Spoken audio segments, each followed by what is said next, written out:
off after the red folder incident.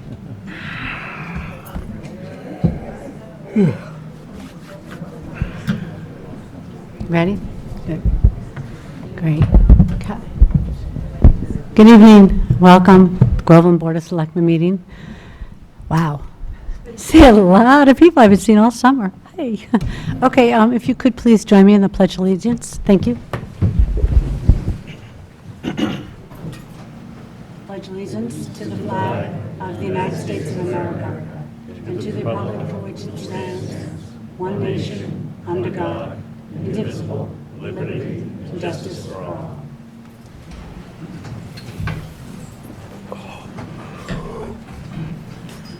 Well, thank you for all coming down. We'll just introduce ourselves real quick, and then as we go through the agenda, we have a number of presentations tonight, and as those people come up to do the presentation, we'll introduce them to you as well. We're anticipating after, I think it's agenda item number 2, I believe, the Bethany Homes presentation, then we will open up the floor for questions so that you can become more informed. We typically don't open up the floor after every agenda item, else we'd never get through our agenda. We do have a general public comment period, which would be right now, right after I introduce everybody. But other than that, you know, we do now and again entertain a question that someone feels needs to be answered during the agenda, but we are focusing our attention on the agenda and then the opening of resident questions on the agenda item with the Bethany Homes presentation, following the presentation. Okay, thank you so much. So, start with introductions. Becky Boucher, Select Board Member. Jason Aves, Select Board Member. Kathy Castronellis, Select Board Chair. Mark Parento, Select Board Member. Ed Watson, Board of Selectmen. Rebecca Oldham, Town Administrator. So, okay, so public comment, I do not think we have any public comment tonight that I'm aware of. Oh, we do? Okay, so you do have a public comment? Yes, then proceed, please. Oh, you need to go to the podium, I'm sorry. If you don't mind. Is it Christine back there? Yes?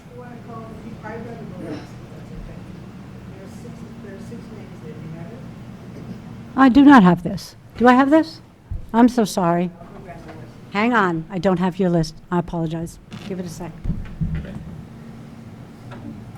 So while we're waiting, I'll just explain again that public comment is always on our agenda, and we restrict it to about 3 minutes or so. The board does not discuss with anybody. They're just allowed to get up and raise a concern or point out something they think we should know about, or maybe something we should have on a future agenda. Following that, there's also now a new thing, department communication, because we realized that we never allowed a place for our department heads to come in once in a while and tell us something that we might need to know. Thank you so much. So we do have public comment.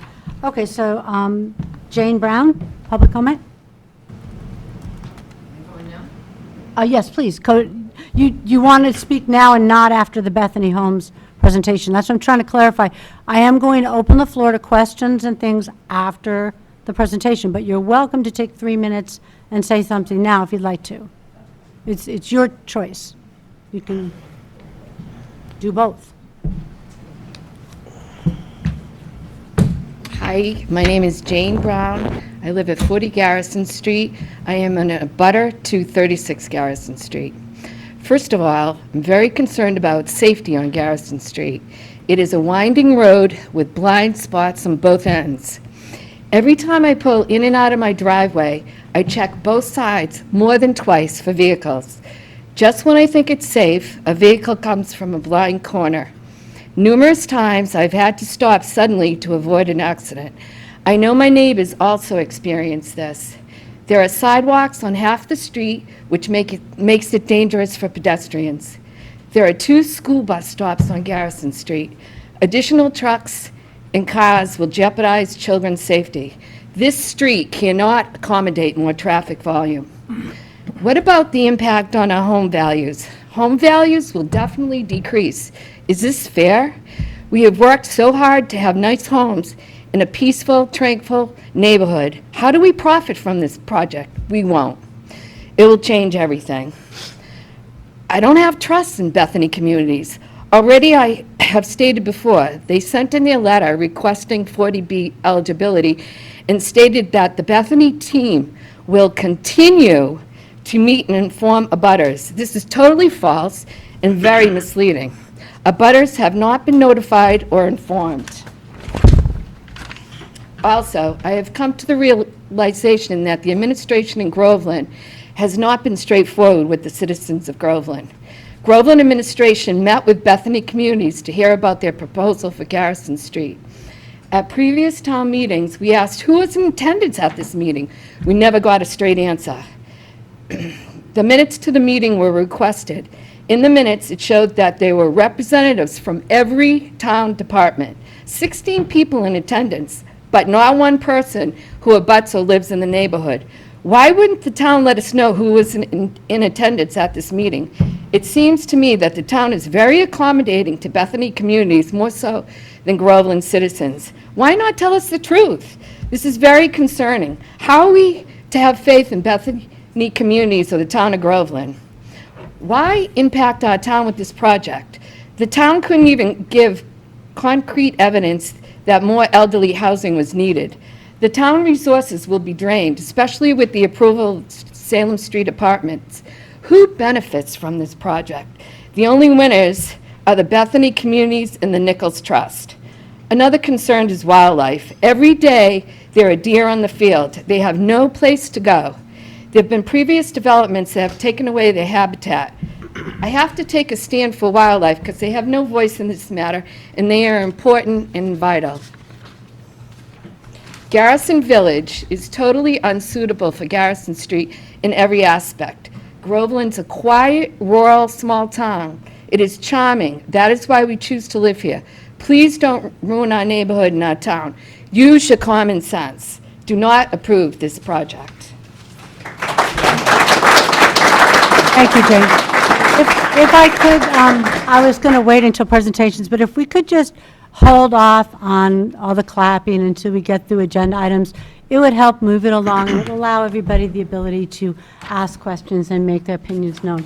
Next, I have Margaret Rawson. Rawson? Margaret? Hello? Oh, there you are. I'm looking over there, of course.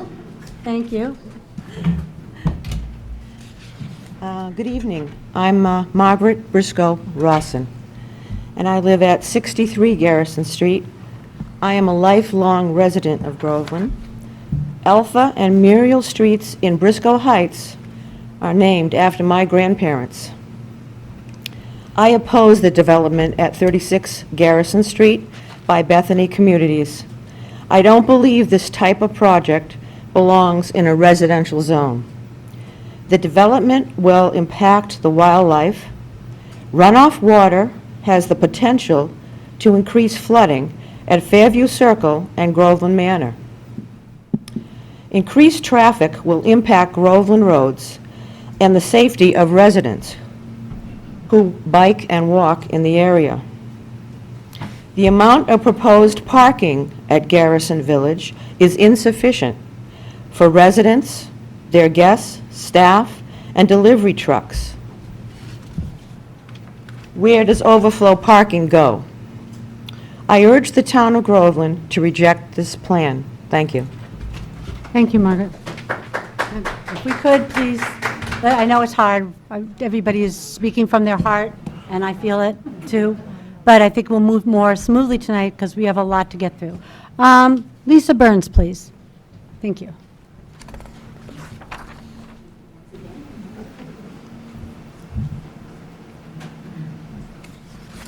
Hi, everyone. My name is Lisa Burns. I live at 1 Garrison Street, and I'm new to Groveland. And we have been here for about a year, and we absolutely love it. What we don't like is the idea of 36 Garrison Street, but I have a solution. Nichols Village states on their website that they have 90 acres of woodland and fields. Perfect, because I believe that Bethany Community provides management services to Nichols Village. And I also believe that they offer aging-in-place apartments and cottages right now. Why can't they extend that to low-income elderly housing? Just a thought. Thank you. Thank you, Lisa. Joanna Ciampa? Champa, so sorry. I'm sorry, Champa. It's a pretty name. Welcome. Thank you for this opportunity. 36 Garrison, owned by a trust, is in a residential. Oh. I'm sorry? Oh, I'm sorry. Joanna Champa, 9 Francis, Groveland. 36 Garrison is owned by a trust in a residential single-family duplex zone, and these are the only structures allowed, from my knowledge. Zoning regulations serve to promote the most appropriate use of the land. 36 Garrison has naturally become a magnificent green space filled with diverse habitat. I ask anyone in the room if you could raise your hand if you know anyone in need of healing in any form, whether physically ill, mentally ill, spiritually ill. Does anyone know anyone that's sick? Science proves that stress is the underlying cause of many serious illnesses. There's a plethora of evidence that nature is healing on a copious amount of levels. I'm speaking not only from a passionate plea to understand that this space should be seen as sacred healing land. It is a home for all habitat that clearly cannot speak for themselves. The word that comes to mind is environmental stewardship. It's a home for habitat that clearly cannot speak for themselves. Sorry, I'm repeating myself. The words that come to mind are, where are these animals going to go? They're going to be displaced. Sorry, I'll try to make this quick. It's okay. I get a little overpassionate about this stuff, so. Also, it's a scenic road that is equivalent to going back in time, a serene, tranquil landscape that will soon be extinct along with its inhabitants if we do not pay attention and act. Can't we consider this land other land better suited to fulfill the needs of the town and the owners of this land? I do not intend to waste time and reflect my own personal small sacrifice that I wish to share. The world has enough narcissists focused on their own agendas, but I want to share this story because it may be relevant. I moved here from living on the ocean in Winthrop, which is now overbuilt and the traffic is horrendous. I continue to work in the city of Boston occasionally. It's a city filled with chaos.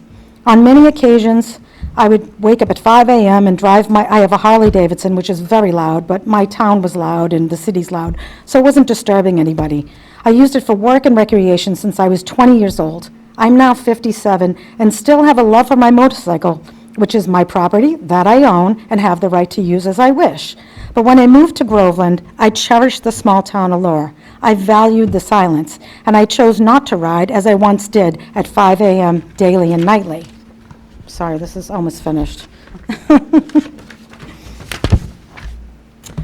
Out of pure self-awareness and respect for my neighbors and nature, I hardly ride anymore. Saturdays after 11, once every other month, because my bike is loud for highway safety reasons. No one told me not to ride it, nor did any of my neighbors complain, but I chose the sacrifice, very small one, I know, something I love. Also, in addition to that, there are more cars on the road filled with distracted drivers, Amazon, FedEx, UPS, trucks, all in a hurry and not paying attention.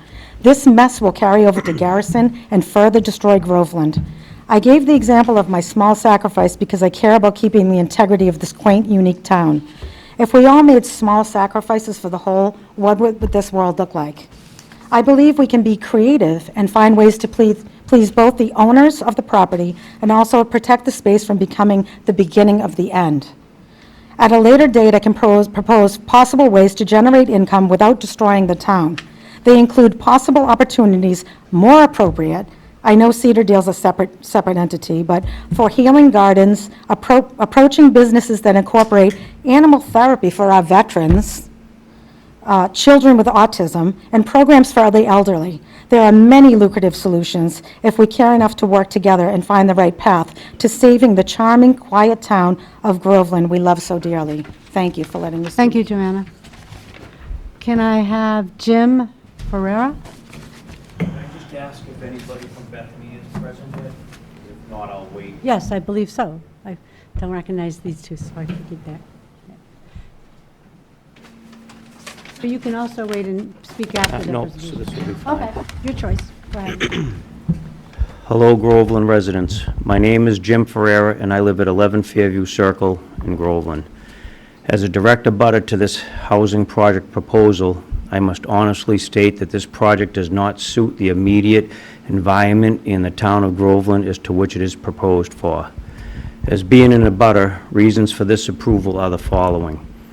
Eyesore, 2 mammoth, 3-story high structures well within a constant view and doorsteps of not only my home, but a lot of surrounding homes and families as well. Add that 36 Garrison Street, the site is a story higher than all the backyards in Fairview Circle, and now you have an even taller object staring down at you constantly. Our home values will, as a result, become lower. These buildings do not fit in with any of the surrounding quaint, tranquil homes, architect, and peaceful streets and neighborhoods. Nuisance. Lighting all hours of the night due to parking lot, entranceways, unit windows, second and third shift employee headlights coming and going, EMT services coming and going, safety concerns and noise due to delivery trucking to sustain the facility's daily operations. The unknown diversion of existing water table and flow impacts. Most, if not all, homes on Fairview Circle have sump pumps already. The natural water flows through 36 Garrison is substantial, as I have witnessed during many a rainstorm. The negative impacts on area wildlife. I have seen the following in my immediate boundary between 36 Garrison and 11 Fairview Circle. Deer, rabbits, owls, groundhogs, foxes, coyotes, possums, and an elusive fisher which resided in a tree hollow. That's a very rare sighting for anybody to see.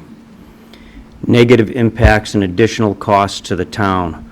Water, sewer, electric, roadway, police, fire, and EMT. All services will be strained and will require expensive updating and increased capacity. Burden being placed on the tax-paying, voting residents of Groveland. We have all experienced or have at least heard of results from other small towns when a large project moves into the small town and the rosy picture that is painted turns out to be a costly mistake which cannot be undone. For the record, I, Jim Ferreira of 11 Fairview Circle, Groveland, oppose this project. Thank you, Jim. Christina, you're up.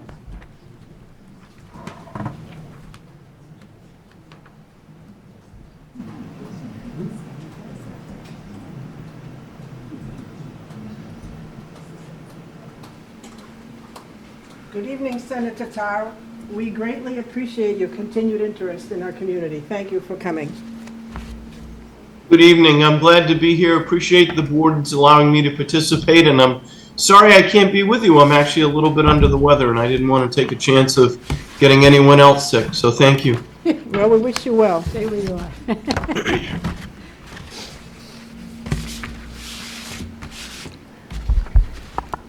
Christina Manicus, 24 King Street. According to the MBTA community categories, Groveland is not a rapid transit community. Groveland is not a commuter rail community.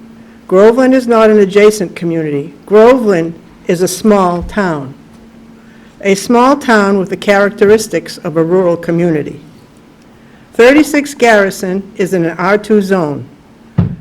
This is the most appropriate use of this land as reflected by the town zoning ordinance. The applicant needs to comply with this ordinance. Groveland's zoning serves to encourage the most appropriate use of land throughout the town. It also states that zoning serves to preserve the cultural heritage of our town. Garrison Street, a small street of older single-family homes and its vicinity, have several historically significant homes built in the 17th and 18th centuries. For example, the Stephen Foster House at 10 Garrison Street and another house at 43 Garrison. The original single-family house at 36 Garrison Street, it's right here. This is it. Well, sorry. We've been standing on our heads lately, that's all. The original single-family house at 36 Garrison Street would most likely have been included in the Massachusetts Historical Society's Registry of Historic Homes. But that cannot happen because the single-family home on this site was torn down decades ago as a result of poor maintenance. During the May 20th TRC meeting, the applicant stated that he wants to fit the character of the home that was there before. Here it is. It is impossible for the proposed three-story structure to fit the character of this previous home and the surrounding neighborhood. The applicant has adorned this project with a concern for Groveland seniors. Aging in place is when you can age in your own home in the community you know. According to AARP, 90% of seniors want to stay in their own homes. Groveland seniors want to age in place, as reflected in the town's most recent housing production plan. Once a senior relocates from his or her own home or moves into an institutional setting like Bethany, aging in place no longer exists. When a transition to a Bethany facility is made, the opportunity to age in place is unattainable. Groveland's poverty level is half that of Essex County, Merrimack Valley, and the state of Massachusetts. The significant need for affordable senior housing may be present in other communities. However, there is an absence of data to support this condition within the Groveland community. It is not favorable or appropriate for Garrison Street to turn into a host community for Merrimack Valley, Essex County, within an established residential zone when Groveland's longtime residents want to age in place. There are a lot of seniors in this room. I said it last time, or a couple meetings ago. I said we're not going to ask people to stand up, and someone said we can't. Groveland seniors do not want to be stuck in a 200-square-foot confinement, because that's what this is going to be, 200 square feet, 10 by 20. The unit's 10 by 20. Think of what your homes are like. 20 square feet confinement, barely enough to stand up, sit down, and turn around. Our seniors want to stay in their own homes, their own neighborhoods, and continue maintaining independence. The comment period for this project has opened, and you have consistently heard valid and sustainable concerns regarding traffic, inconsistent communication, lack of wetlands mitigation, non-conforming, non-harmonious structures, light pollution, noise increase, erosion, loss of ground permeability, public safety, etc., etc., etc. We ask that you, the Select Board, do not endorse this plan to the Massachusetts Office of Housing and Livable Communities. This facility is unsuitable and inappropriate for the Garrison Street area as well as the greater Groveland community. It would be a facility colliding with Groveland's established way of life, a way of life including an unwavering pattern of honoring the preservation of our town's rural character and honoring our town's seniors as they age in place. Thank you, Christina. Okay, that concludes our public comments. So now, as I explained, we're going back to our agenda.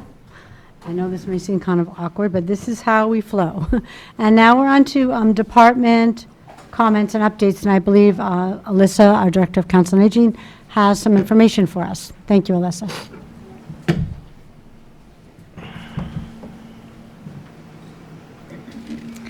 Hi, good evening. I thought I would take this opportunity in the full room to share just a couple of announcements about what the Council on Aging is working on, particularly this week. After I last spoke, we had a really phenomenal event on June 29th, the engagement celebration. It was very well attended, and I look forward to having it again next year. So our next big events are coming up tomorrow, Tuesday, at 10:30 up until 1 o'clock. Right in this room, we are organizing a transportation fair. So at this fair, there will be representatives to learn all about MEVA, the direct door-to-door rides for older adults, all about NEAT, which is the volunteer service where older adults can ride in individual cars for transportation. You can learn how to set up apps like Uber and Lyft. They're coming out with new features soon, particularly for our care partners. And of course, we will have our own van drivers and van on here available to answer your questions as well. So, and of course, Senator Tarr's office is sponsoring the Charlie Card program. And so if you do want a Charlie Card, which does not expire, for our older adults, that that is a limited time tomorrow. That's 10:30 to 11:30. We would love for you to RSVP, but at this point, it's happening tomorrow, so just come on down and join us. We would love to see you. Other quick event is on Friday at 9:30. We have a program called Becoming a Dementia Friend, and what that's all about is just a 1-hour informational session about how you can better support those individuals living with dementia, a lot of communication techniques and so forth. So I hope to see you all at some point during this week. A lot of great things going on, and certainly everything's always up to date on our website, which is on the town website, and our newsletter is always available in the foyer. So, thank you so much. Thank you, Alyssa. Okay, so now we're moving on to our discussion and possible vote section of our agenda. Under this, we have 4 items. We first are going to hear from the Groveland Housing Authority, which is the buildings just behind the town hall, on their 5-year capital plan and consolidated contributions contract. Following that, that's item 1. Item 2 is the presentation from Bethany Homes that I've already referred to. Item 3 is the endorsement of the Merrimack Valley Planning Housing Production Plan for Groveland, which is a 5-year plan. And item 4 is a 1-day liquor license for someone having a party that I'm not invited to. So, okay, it doesn't matter that much. No, it does. Okay, item 1, Groveland Housing Authority. We can welcome Clara Vargas is the managing director, and Dania, pretty name. Dania Amador is the GHA Public Housing Manager. Thank you. Hello, everyone. How's everyone doing today? Thank you. Thank you for having us here, by the way. Oh, We we're appreciate glad it. to have you. Thank Yes, you. absolutely. So I am Clara Ruiz Vargas, and I am the Managing Director to the Groveland Housing Authority. Today, and this is Danya, our Public Housing Manager. Today, we're presenting the other side of the spectrum, let's say. We're going to be, we're looking for an approval from the town of Groveland and any comments from the public to approve our annual plan that we have to present every year. We get fundings from HUD in order to sustain our property, and every year we try to invest a little bit more to keep the upkeep of this property. And it's been working very successfully. Right now, this year, we're going to be working, although it's 2024, this year, right now, we just finished completing access doors to all of our residents. They're able to see and discuss, see who's coming in, and if they decide to have this person come in through the ability of an indoor screen that they can see who's coming up to their unit, has been very successful.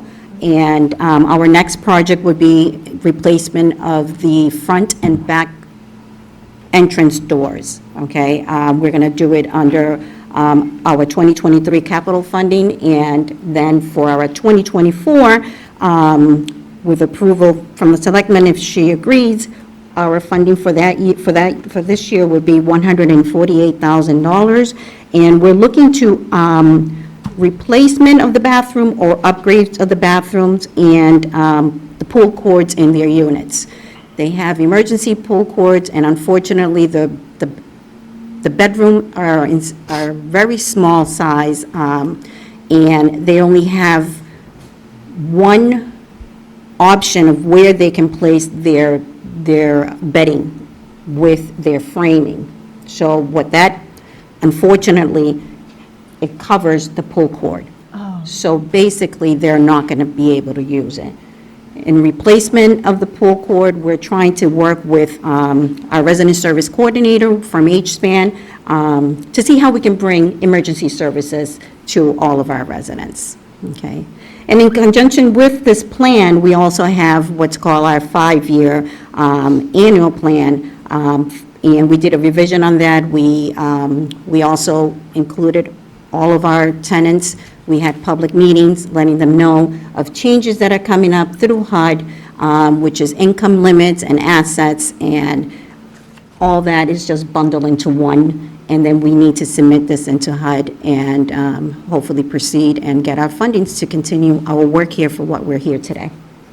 Okay, Tanya? Okay, questions from the board? Okay. Any questions? Ed? No, this is something that's needed. The ongoing maintenance program, and it's been going on for a while, and it's great to see maintenance rather than have to replace. So a great job by the Housing Authority. Thank you. We try. Mark? Yeah, I totally agree with Ed. I wish we could get a couple more departments to, follow this idea of, maintaining stuff, so. Absolutely. Jason? I really appreciate that you put it together and you're able to come here and show us everything that's being done and where the money's coming from and being spent. It's important to have that available and that transparency to see that. Absolutely. Becky? I'll echo what he said, because I was going to say something similar. So, same. Thank you very much. You're welcome. Appreciate it. You're welcome. And thank you. We And so appreciate it. what I would need from my board members is a motion to approve this plan. Am I correct on that? Yes. So a motion to approve the 5-year capital plan as stated on the agenda. The Groveland Housing Authority 2024 capital plan and consolidated contributions contract. Would that be sufficient wording? Okay, yes. Okay, because we do have to send that to the feds. Right? Okay, I'll need that motion and a second on that, please. I'll make a motion to approve the Groveland Housing Authority's, I already forgot what she said. 2024. 2024 capital plan, Yes. consolidated contributions contract. I'll second that. Okay, any further discussion? Nope, there be none, I'll call for the vote. All in favor? Thank you very much, we appreciate Thank your you. attendance and your work on our housing. Thank you. Thank you. Have a We good appreciate it. evening.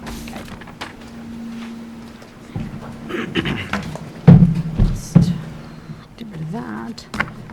And now we're moving on to a presentation from Bethany Homes, and is Jared Stewart present? Jared Stewart is the president and CEO, and are you with Jared? Are you just a? My name is John Smolak. John Smolak is with Jared. They're friends. Okay, so do you have, so you don't have a visual, but we do have the plan? I don't have a visual. We have the plans, though. We have the documents you gave us. We have them digitally. if that We would- have those digitally. We're actually planning a meeting Thursday night at 6:30 here at Town Hall as well, an informational meeting. So we sent out information today to Rebecca and Annie. We'll be glad to be back here Thursday for that meeting, so. Okay, but our intention was to have you present the project tonight while the board... Yeah, I'm certainly willing to, I can share as much as I can about it tonight with you. Okay. On short notice, we have our attorney here, John Smolak. We weren't able to get our architect or engineer, the rest of the development team here on short notice. But Thursday, they've been planning on coming Thursday night. So we can do that. That's really an open meeting to share with the town about the project, so. But I can, Okay, I think we're going to have, can we put up the digitals? Let's just try and walk through I know that it's a general letter and you don't have your architect Okay, here, and that's sure. fine. And if it's all right with you, can we just kind of scroll through it? And that way, if people do have questions, if you don't have the answers tonight, you can take well, I note, do have that. right? Actually, I have some comments I prepared. If you'd like, I can share this with you. Okay. and so- Unless you'd like to just look at the plans, that's fine too. Well, however you wish, we Yeah. invited you, because Yeah. we thought you wanted to speak to us and to our residents. Oh, yeah, no, I do. So I'm glad that's to what do the that. purpose of this was, to invite you to come here to do it so that we could have it organized. And as you can see, we filled the room. We paid everybody to come. No, we didn't. Yeah, no, I'm glad. Why don't I just share what, I'm Why don't I sorry. just Okay, share, I apologize. Okay. Settle down. Let's, thank you, Christine, but that's okay, it was off base. And I apologize. So however you would like to do this, will you invite our guests tonight? thank you. Okay. Thank you. Yes, good evening. Thank you to the board, Select Board, for inviting us to tonight's meeting. As you said, my name is Jared Stewart. I'm the President and CEO of Bethany Community Services, and I'm glad to share information about our plans and hopefully provide some clarification about what our intent was with the Garrison Street project. So first, about Bethany Community Services, we are based next door in Haverhill, as many of you probably know. We've been around since 1965. We're a nonprofit organization, and we do specialize in developing and managing housing for seniors. Our Haverhill locations are mostly affordable housing. We do have some mixed-income housing. We do manage market-rate housing as well. A big thing that we do is we provide supportive services to residents. So we help coordinate care for seniors who are living in our communities to get access to the services that they might need so they can remain independent and age in place and live successfully for as long as they can. Some of you might know we manage 4 Mile Village in Boxford. It's a 96-unit development off Ipswich Road, and we also manage Nichols Village, as we've talked about. We've managed Nichols Village since 2004. For the past 20 years, which is the 20 years that Nichols has existed. And so in that regard, when some people were commenting about who is Bethany, can we trust them, we've been a part of the Groveland community now for these past 20 years. We helped with the initial Nichols Village building. We did the expansion project 5 years ago. I would say that if you spoke with the police, the fire department, if you spoke with the building inspector, water, electric department, that they would all have positive feedback about how well Nichols Village is managed in the job that we do at Nichols Village for the town of Groveland. Although we've been in Groveland for this long, I would say that the Garrison Street project would be different than Nichols Village.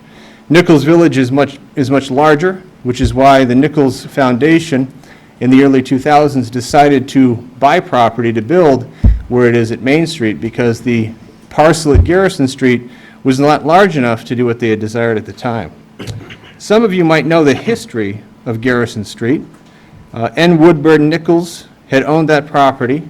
He passed away in 1925, and you may know that Garrison Street was always intended to be developed as senior housing. So about a year ago, we started talking with the Nichols Foundation about the possibility of looking at Garrison Street to develop into senior affordable housing. The foundation gave us permission to explore this, which is why we've begun looking into it. So with this knowledge that it was intended for senior housing, we started doing research into this. We looked at the town's housing production plan, which seems to be a draft. Maybe it's been recently approved, or maybe it's being approved tonight. But if you look at the housing production plan, and if you take a look at the comprehensive plan the town approved last year, the statistics about aging residents of Groveland is fairly significant. The plans state that by the year 2050, 1 in 3 residents in Groveland will be over the age of 65. The plan also talks a lot about additional housing types that are needed, which would be suitable for downsizing and for individuals who are on fixed incomes, which typically, as we know, are seniors. This type of housing, downsizing, currently does not exist in the town of Groveland. Residents now who age out of their community really have no affordable option to stay in town and often have to go elsewhere. The housing production plan also states that it is crucial that the housing and personal needs of seniors are strongly integrated into the housing production conversation, especially in regard to the need or desire to downsize into physically and financially accessible housing. It was also reported in this housing production plan that there are 135 households in the town of Groveland who are over age 65 who are currently below the federal poverty level. 135 households in Groveland currently below the federal poverty level. That's a pretty significant number. If you read through the housing production plan, and if you look at the town's comprehensive plan that was approved, I believe, in October of last year, there are many references about the need for senior affordable housing for older adults in the community. In addition to this, we did our own market research, which confirmed the demand for senior affordable housing in town. In light of the fact that we looked at our own market research, we looked at the town's needs, the town's expressed desire in those reports for housing, we decided to move ahead with initial plans to look at developing Garrison Street into housing. In terms of the process, I think it's important to note that we haven't filed anything with the town yet. We did file the eligibility determination with the state, for the state to let us know whether we would qualify for any funding from the state. That process typically takes several months, and that process is still ongoing at this point, and it might take several more months. So only once that process is concluded and the state were to issue a determination of eligibility, would we then be able to submit any plans with the town formally to open any sort of public hearing to then seek actual approval.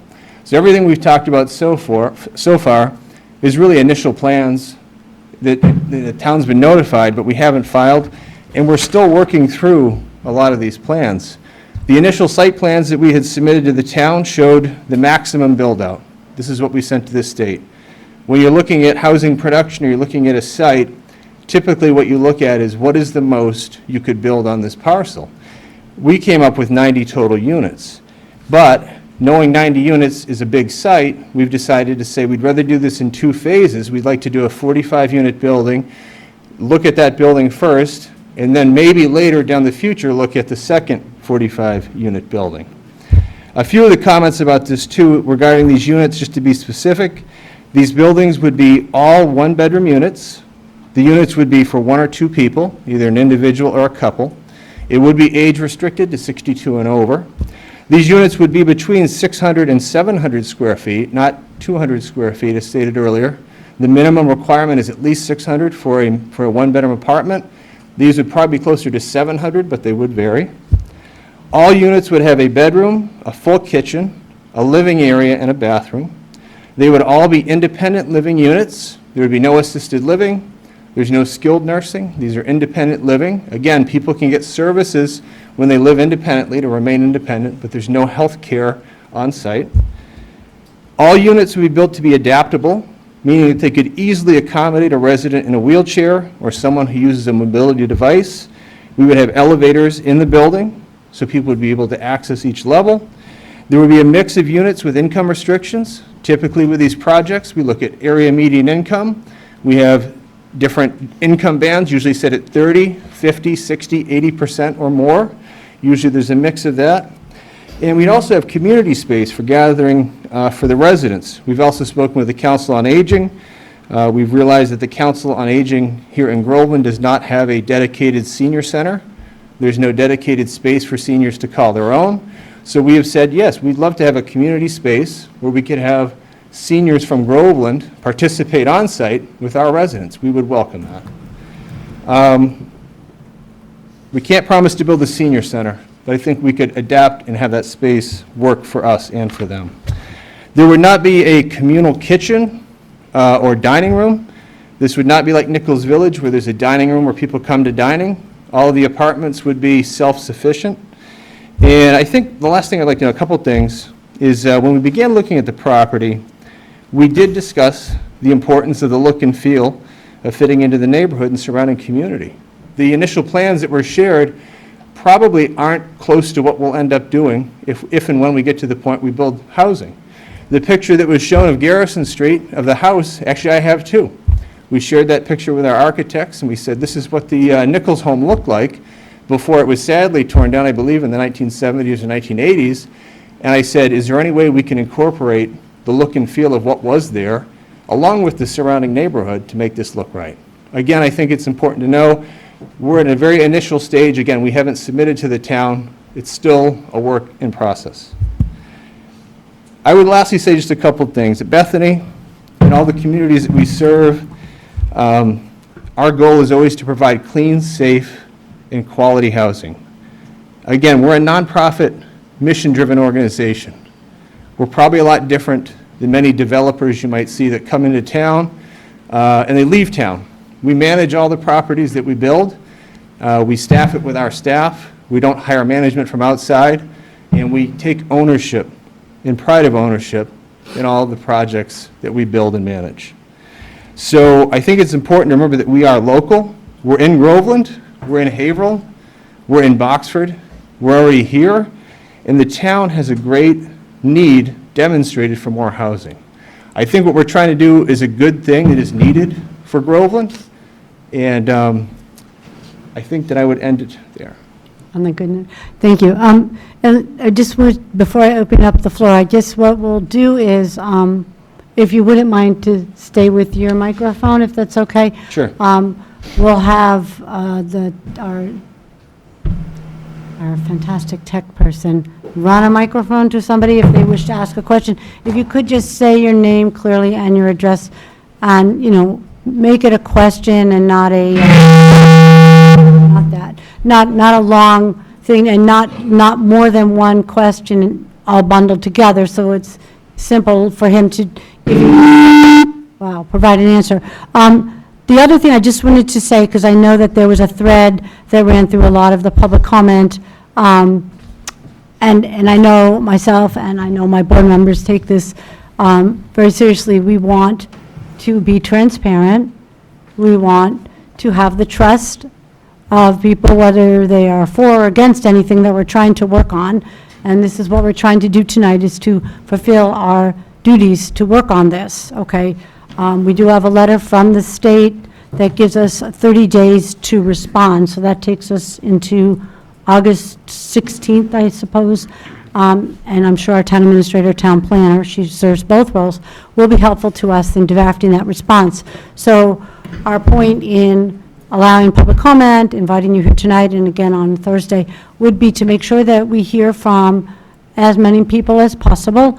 And I will say that the meeting that occurred in May with the, I'm going to call it the technical committee, because I don't know all the big words for planning, but that's a typical meeting that happens anytime a developer or somebody who wants to build more than a single house comes to the town. We bring together our fire chief, our police chief, our water and sewer, our electrical, our, what else? Our town administrator, I said fire already. Highway. Oh, highway guy, yep, highways. Okay, so we bring them all together, just not so they can endorse it, there was no endorsement, okay, so they can get information, and they can provide information about what would be needed to do something of that, whatever the project is. They provide the best information they can back to the individual who comes in and says, I'd like to build on this road or this place. That's what that is. Those minutes have been made public. Nothing was intended to destroy trust. And as soon as we got the letter from Bethany Homes, it was, for me, it was on the 6th of June, and our meeting was on the 10th, so we couldn't have it on our agenda at that point. So we meet twice a month, right? So if it looks like there's, you know, hidden agendas, please, I hope you can trust and believe that there's no hidden agendas here or on that side or with our staff that work here, okay? We're glad to answer any questions, but tonight, if you'd like to ask a representative from Bethany Homes a question, this would be your opportunity, unless you want to come back on Thursday. Excuse me, Madam Chair? Yes. Add on to a few comments from... Of course you may. Thanks. Yes. Sorry. Whoop. Okay. Just had surgery. Well, my husband blew out his knee, so I know. Oh, he does have a crutch. See that. Good evening, Madam Chair and other members of the board. For the record, my name is John Smolak with the firm of Smolak and Vaughn, attorney for Bethany.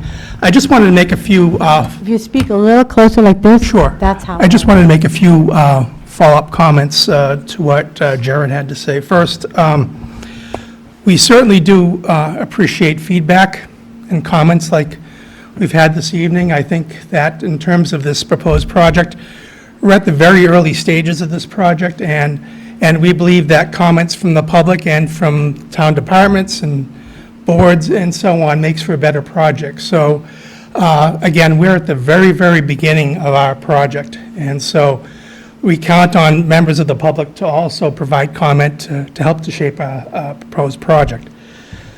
Secondly, in terms of Bethany, I think what you've heard from Jared is that unlike a typical developer who comes in and leaves, this is a nonprofit, and this is Bethany's mission to create senior housing. And so that's the intent. That's what Bethany's mission has been all along. So it's a little bit different from a typical for-profit developer here. Third, in terms of process, as I said, we're at the very, very beginning stages of the comprehensive permit process. So as the chair has indicated, the town has received a a 30-day comment letter in response to our preliminary filing, which was a request for a letter of project eligibility. And so purposely under the comprehensive permit law, those designs are at a very preliminary stage, purposely because the state knows that that project is going to be reviewed and scrutinized and peer-reviewed as more detail comes in through the process. So at this point, as indicated, there's a time frame for the town to comment to the state on the project eligibility letter. In my 30 years of doing this, I've never seen a state agency deny a project eligibility letter. So once that project eligibility letter is likely to be issued, the next step is for the applicant to file what's called a comprehensive permit application.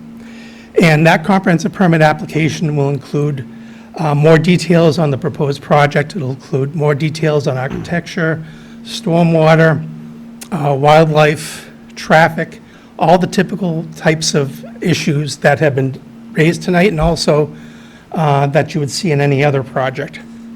So once that's prepared, we would file a comprehensive permit application with the Zoning Board of Appeals, which would review it. And like any zoning board of appeals, what they would do is entertain the application. They would hire their own independent third-party peer review consultants to make sure that what we are saying is accurate and valid, or they may have additional comments that they might make in terms of adjustments to the project. And so that's a rigorous review process where there is an ample opportunity for the public to comment on that application, because that's where the real public hearing process and public participation process occurs. So that's sort of an outline of the process. And again, we're at the very beginning. I would say, Madam Chair, one thing that I would suggest is that the purpose of the 30-day comment letter is to issue spot. And so to the extent that the public and other members of the board identify issues, I think that might be the most appropriate way to receive comment, because I think that if we went back and forth tonight, we'd be here till midnight or beyond. And as Jared had indicated, is we have a community forum scheduled as well, so where we'll provide additional details. And again, we're at the very, very preliminary stages of the process, where not all the materials have been prepared by our project professionals. This is the first concept plan that we've prepared at this very preliminary stage, which is typical for any type of project going through the comprehensive permit process. So with that said, I'll turn it over back to you. Thank you. So, yeah, I still think we will proceed. I feel like that this is a good opportunity for the questions and things to happen now before there's an actual application before the town, because this might highlight some things that you haven't thought of, and it gives the public an opportunity, I think, that they've been looking forward to. So I see that Joe DeMore has already grabbed the mic. Go ahead and say your name and ask your question. Madam Chair, and I do have a question for Attorney Smolak. And thank you, Mr. Stewart, for your perspective. Really appreciate it. Mr. Smolak, on the eligibility determination that you filed with the state, is it specific? Is it 3 stories, 90 units, 15 units per acre? Or can you scale it down at some point if that's a determination that you make, or perhaps the ZBA might guide you that way? If you do scale it down, do you have to refile? To get to your last question first, if you scale it down, you don't have to refile. But to get to your initial point, what happens in this process is we've, as you know, we've submitted a set of plans and architecturals. And based on those architecturals and plans, the state's going to make a determination of whether this project is eligible for a subsidy, a state subsidy. And they'll take a look at the surroundings, they'll take a look at the neighborhood, they'll take a look at the massing of the buildings, and they'll make a very preliminary determination. What they'll also do is they'll take into serious consideration the comments from the public and from the boards from the town as part of a response to a comment letter. So again, this is at the very preliminary stage, so it is possible that that can happen. It's a matter of going through the process and evaluating the engineering, the traffic, and all the other issues that have been raised this evening, and as part of a normal project review process. Thank you. And I have a comment for the chair. Oh. Since there have been conversations with the sewer and fire and police and the building inspector, may I recommend that at some point there's a public meeting here with the multi-departments to come in and disclose the information that they shared with Already Stuart? been released publicly, Joe. The Has been? minutes, yep, yes. Okay, thank you. Yeah, you're welcome. I really appreciate it. Thank you. You're welcome. Next, does somebody else have a question regarding this project? Anybody?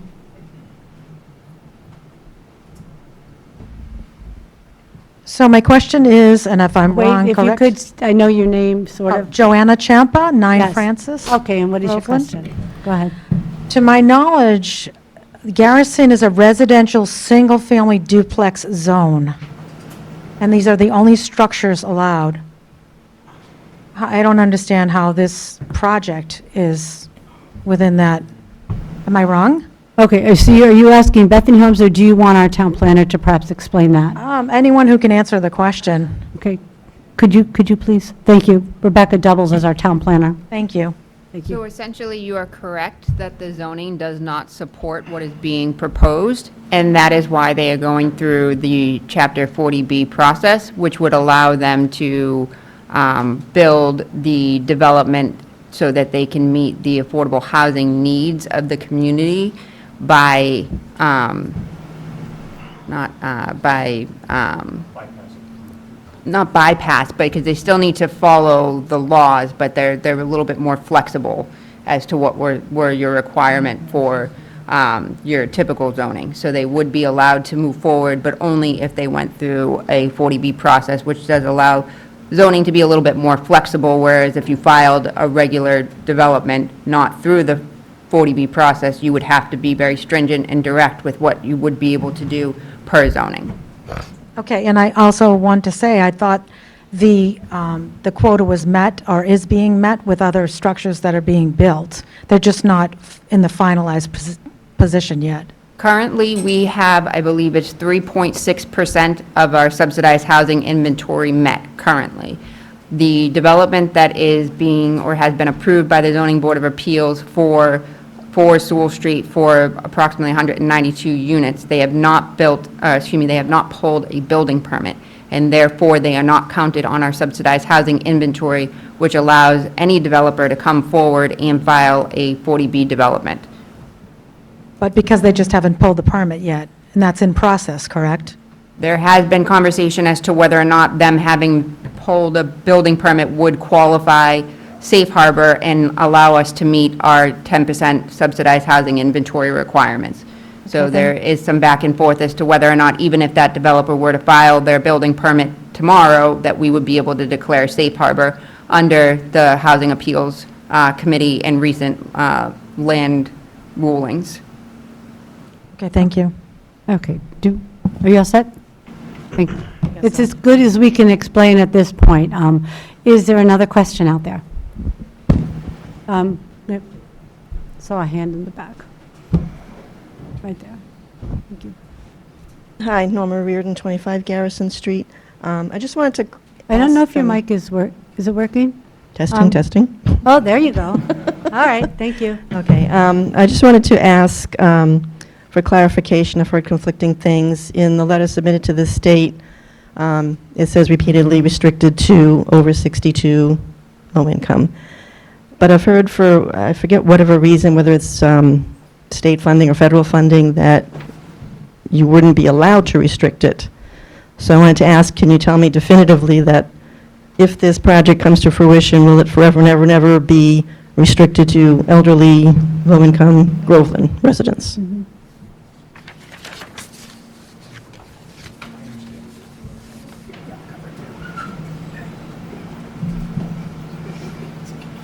Oh, I'm sorry. Yes, that's a good question. There is, the Federal Fair Housing Act prevents discrimination on age, race, and sex, and a number of other categories. There's an exemption to that. It's called the Federal Housing for Older Persons Act, which allows a project to proceed as either a 62-plus housing project or a 55-plus housing project. For a 62-plus housing project, all the residents within that project must be 62 years of age or older to qualify to live there. And I would assume that the Zoning Board of Appeals would require that as a condition as well, because it is federal law in it as well, and state law. What about Groveland resident restriction? I'm not sure about Groveland resident restriction. There's typically in a comprehensive permit project, a local preference, which allows for a certain percentage of the preference to be aimed towards local residents. And there are 3 or 4 different preference categories. Could be a resident, or it could be an employee, a person who works in Groveland.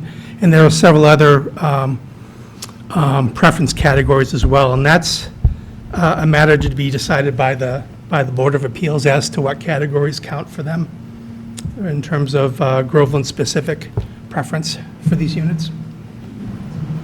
Thank you. Okay, do we have any further questions? Christine? First, a point of clarification. I thought Thursday's meeting was canceled and this was replacing Thursday's meeting? I just heard of Thursday's meeting tonight. So we invited them and planned this, as I've said. And I know that they had been trying to coordinate something, but my understanding was it wasn't working out, so that's why we opened our agenda up. So what's the format of Thursday's meeting? Is it a select board meeting? Will you Not be a select board taking meeting. any action on Thursday? I don't think so, no. Is that a yes or no? That would be a no. Okay. Would you like me to talk about Thursday? I would Briefly. rather, but if we could finish this Yep. question period, just to make sure that's done. It's just kind of, Yeah, I know that, let's save that to the All right. Thursday meeting question Okay. saved it. Any more questions on I the do development? have, but it's just kind of disappointing that all these people come out tonight and then you have to come out again on Thursday, when all the Thursday stuff could have been done tonight.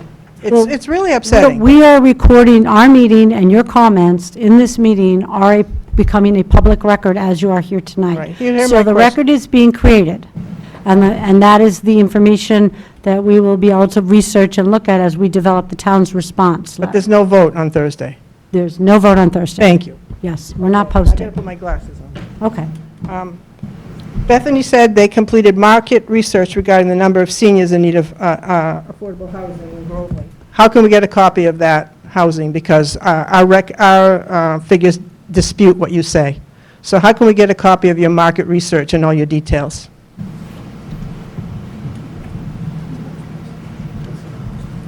I think the question is, do you have a report of market research in addition to the Merrimack Valley Planning Housing table that you've referred to? Yeah, so we do. So we have our own market research that we've done, but I honestly don't know that we would share that. It's really proprietary data that our consultant came up with.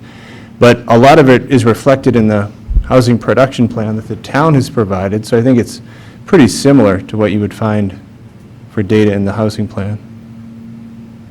Proprietary data, you can't release it. Okay. Well, we paid a lot of money for the research, so Okay. it isn't You know, something you typically talking would. about being transparent. Chrissy, we're trying to keep this civil. Okay. This is for questions, Talking please. about being transparent. Okay. Moving on. In your application, it says, let's see what it says. Officials from the town of Groveland with whom Bethany, I read this and I have a question. From whom the town of Groveland have met with, officials from the town of Groveland with whom the Bethany project team have met have expressed support from the project. So earlier, we heard that the TRC was not an endorsement. So why, how did these people, Mr. Stewart, express support from the project, for the project to you? Officials from town of Groveland expressed support. Who, which officials? We'd like to know. That's up to you if you want to answer that or not answer that. I mean, what we've referred to is we have the Technical Review Committee, which is not an endorsement, it's simply a technical review committee, and the minutes have been released. Yeah, no, I would agree. The yeah. Technical Review Committee was informational, I think that's a common process in most towns where we just seek feedback from town departments on needs and whether even a project would be possible. But I would say, I don't want to put anyone on the spot, but I do believe the Council on Aging is supportive of our project and our plans, and that they realize the need for senior housing. So I would say the Council on Aging. And again, I think a lot of these questions, the plans for Thursday night's meeting is us hosting an informational meeting to provide information. That's not a town meeting. That was a meeting we had offered to do a few weeks ago. And last week, we were invited to come to this meeting to answer these questions. But our team members are at other town meetings throughout the state tonight. Our engineer, our consultant, and our architect all had prior engagements, so they couldn't make it. But I said, I'll be glad to come, and fortunately, Mr. Smolak was able to join us. So Thursday night, we're glad to share more information. We'll have our architects, we'll have our engineer, we'll have our consultant, and we should be able to answer more of these questions, because I don't have all the answers. That's why we hire the experts to help In the develop these projects, so. televised June Council on Aging meeting, they did not express support for this project. And I'm not going to hammer the thing. I'll do it in another format. But it says your letter says officials from the town of Groveland have expressed support. And you can't tell us who those officials are. So at this point, I think the back and forth for us probably won't be productive, so we're glad Last to answer question. questions. Thank you.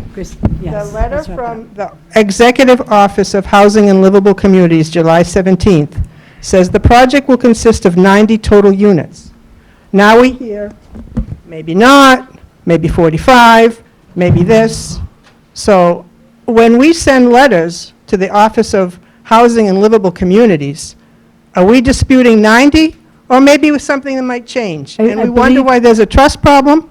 Christine, he explained that it's typical when they file that initial letter to express the maximum possible build-out, and that right now they're in the very, very early stages. So I think that has been established tonight, that the reason for the 90 is that is the absolute maximum that could ever conceivably fit on that What do we property. comment on when we write to the state? What is it that we're going to comment on? We're figuring that out tonight a little bit. Thank you. Yes, learning as we go. Yes, over here. Oh, no, you do actually, because otherwise the TV set doesn't get your, it doesn't go through to the television, you know. Hi, Julie Cross. Just a quick question, 18 Cannon Hill Road Extension. Thank you. When you talk about affordability for seniors, I'd like to know what that looks like, because I think that's an important thing for me as to whether or not I would support this project. Yeah, so the question was about affordability. So we would look at, I believe that if we do a 45-unit building, we would split this amongst 30%, 50%, 60%, 80 and more. So 30% of area median income would probably be about 8 people, and then 50% we'd have about 12, and then we'd have a pretty big gap of people who would be 60% or less. Then we'd have, I believe, 5 at 80% and 3 at unrestricted. Those are just off the top of my head. So basically, you take 45 apartments and you have eligibility based upon income level. So affordability, the majority of these units are going to be at the 60% of area median income or less, but there will be some at the 80 or less and some are market. So for dollars, what does that mean for income? It's all published by HUD. It's listed under the area median income for HUD for the metro region that we're in.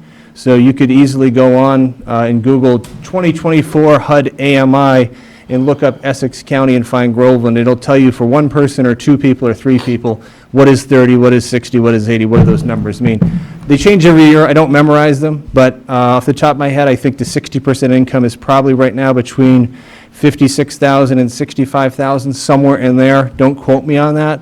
That's just a rough guess from what I'm gauging. But we're trying to meet income levels at all those different levels because we believe that there are people at all those different levels throughout the town. So I don't know if that helps or not. I don't know if I asked that correctly. Okay. I know what it cost me to stay in my house. Okay. Yep. So I'm not going to be a proponent of putting someone in an apartment that's going to cost them $8,000 a month or something. That's Sure. more than what I pay. Okay, yeah. So based upon those income levels, that's eligibility. The rents are calculated also based on income level.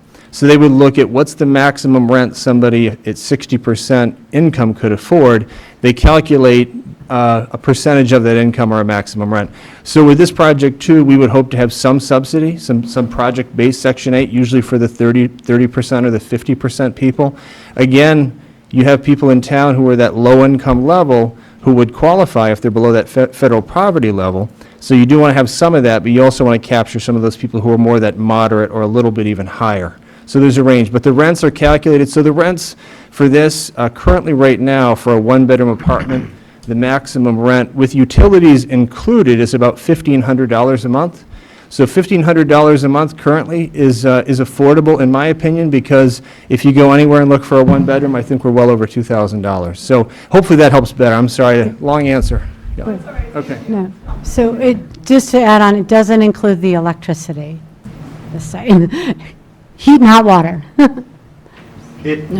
So that amount would, so residents who live there would either receive utilities included is how we typically would do it. So it would be included. wasn't If in not, the they'd get a report that utility way. allowance, so they'd get an allowance Oh, toward okay. utilities. So, yeah, so it said the unsubsidized would be somewhere around $2,000 a month? Yeah, for the highest one, for the Yeah. unrestricted. Yeah, yeah, okay, go ahead. Steve Conley, 14 King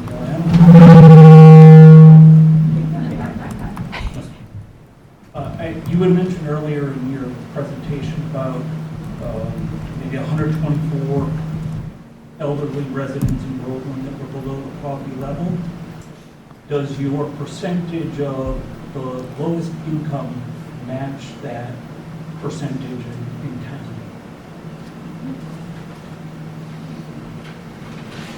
So, just so I understand, so I think, from what I read in the housing production plan, I think it's 135 households that were below that level. So, is the question, what we're trying to do for that mix, does that match that? So I guess what I'm trying to understand is, Yep. if you build a building with 45 units, will there be enough units to match the percentage of people in town that are needing that, right? So Yeah, yep, So yep. if you put 3 units in that are at whatever, the 30% level, that's, Yep. whatever percentage of the building, but does that actually match the need in the town for that level? Yes, yeah, good question. Yeah, no, it does. I mean, that's part of what we're looking at right now to get that mix right. That's why actually we've added a few of these 80% or I would say market, I think it's more unrestricted, because there are residents in town who we want to provide an option that wouldn't qualify for a Section 8 subsidy, but we want to have some units for those people too, even though their income's a little bit higher. But we do try to get that mix right. So we're trying to address what does the town need versus what we want to develop. It's never perfect, but the overall need for housing is so great that if you built 45 units, I don't think you'd have any problem filling 45 units and having a waiting list for those units. So, Do we have any other questions? Okay. Tom Collins, 37 Garrison Street. Just want you guys to realize, every place they talked about is on a main road, okay? Every one of the locations. Yes. Garrison Street is not a main road, and it's not needed there. It's known for a certain thing, sell the property, let them develop it the way it's supposed to be zoned. Up where you are, more than enough land to put it up there. Although low income probably doesn't fit too well. But, I spend a lot of time up there, and believe me, there's plenty of room for you to put it out of the way. Thanks. Thank you. Another question?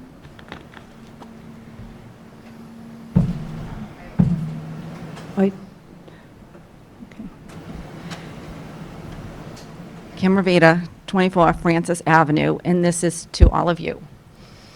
What is the benefit to the town to put it in a residential area where there's only 25 houses on the street?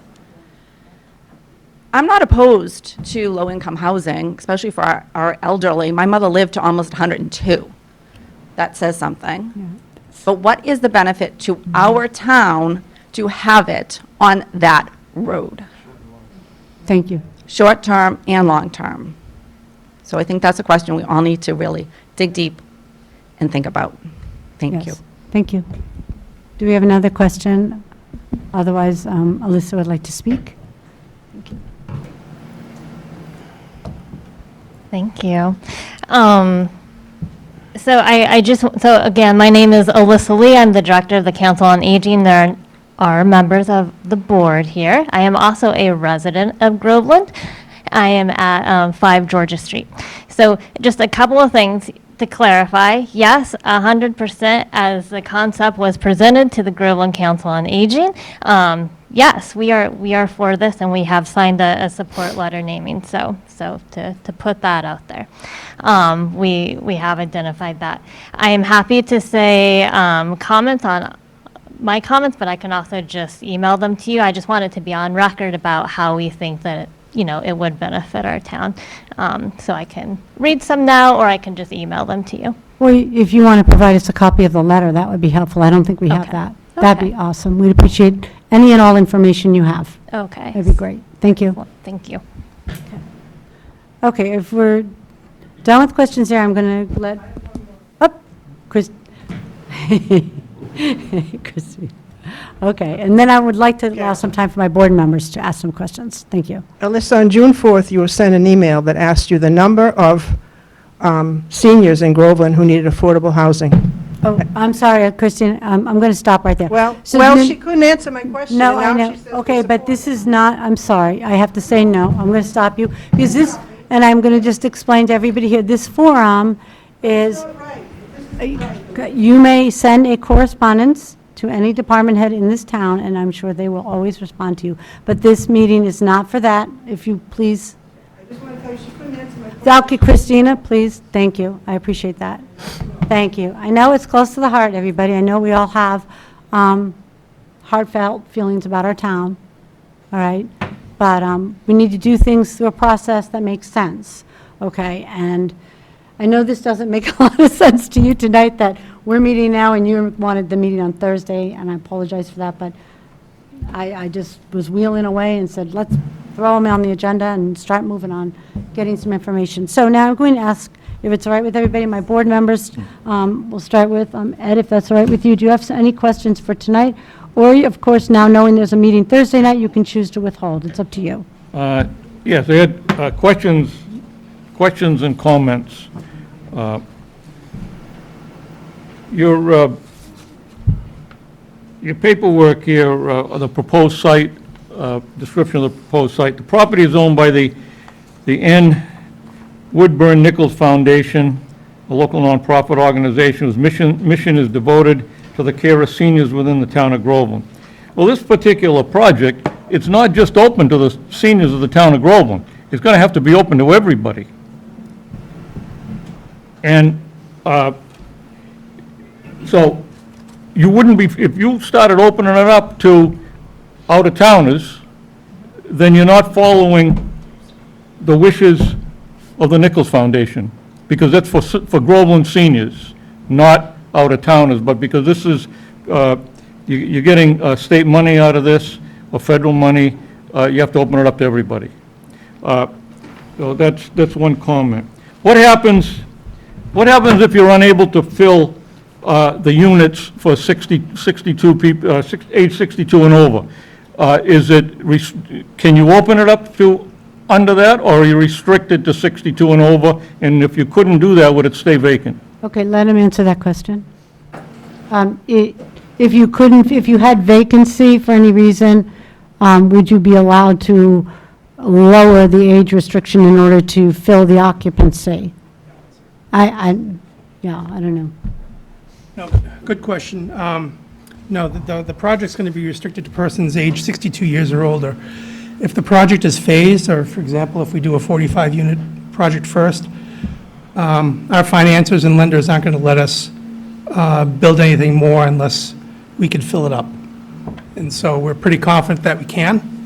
And also in terms of what we were talking about before in terms of local preference, there is a local preference for Groveland residents. But like every comprehensive permit project, it's not 100% guaranteed that all Groveland residents will reside here. That's the nature of the comprehensive permit process. And it's no different from this project or any other 40B project. Thank you. Continuing, you have here, this project is harmonious with the surrounding neighborhood. The building will be designed to fit the characteristics of the surrounding community. Well, look, this is a three-story building and a two-story building. There aren't any other three-story buildings in that area, anywhere close. So that's not correct. It won't meet the harmonious surrounding neighborhood, or whatever you call it here, for one. Going down the parking. Surface parking will be available in close proximity to each building with a total of 100 on site, where a total of 90 spaces are required. So there's only 10 extra. You got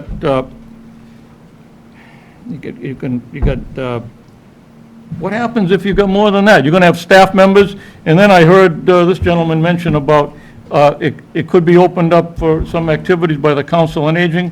Where are these people going to park?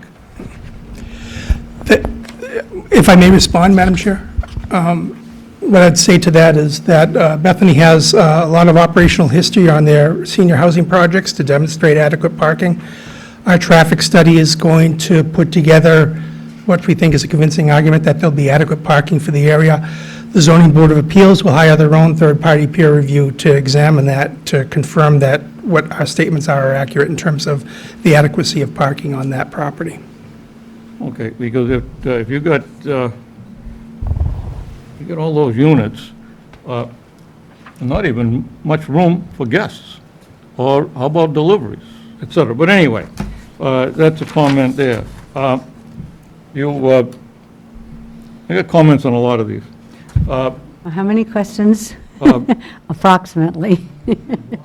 I can't. You can't say. estimate. Okay, go ahead. Officials from the town of Groveland, with whom the Bethany project team has met, have expressed support for the project. But what you didn't do is you didn't get any comments from the neighbors. And they're important, and they should have been at those meetings. And I know what you're going to say, well, they can weigh in when it goes to the Board of Appeals. That's not the way to do it. They should have been invited to the meeting in the first place. Okay, Rob? If I could ask again, please, this process tonight is really important. It's important that we continue, right? So I want to make sure everybody gets to ask all questions. Thank you.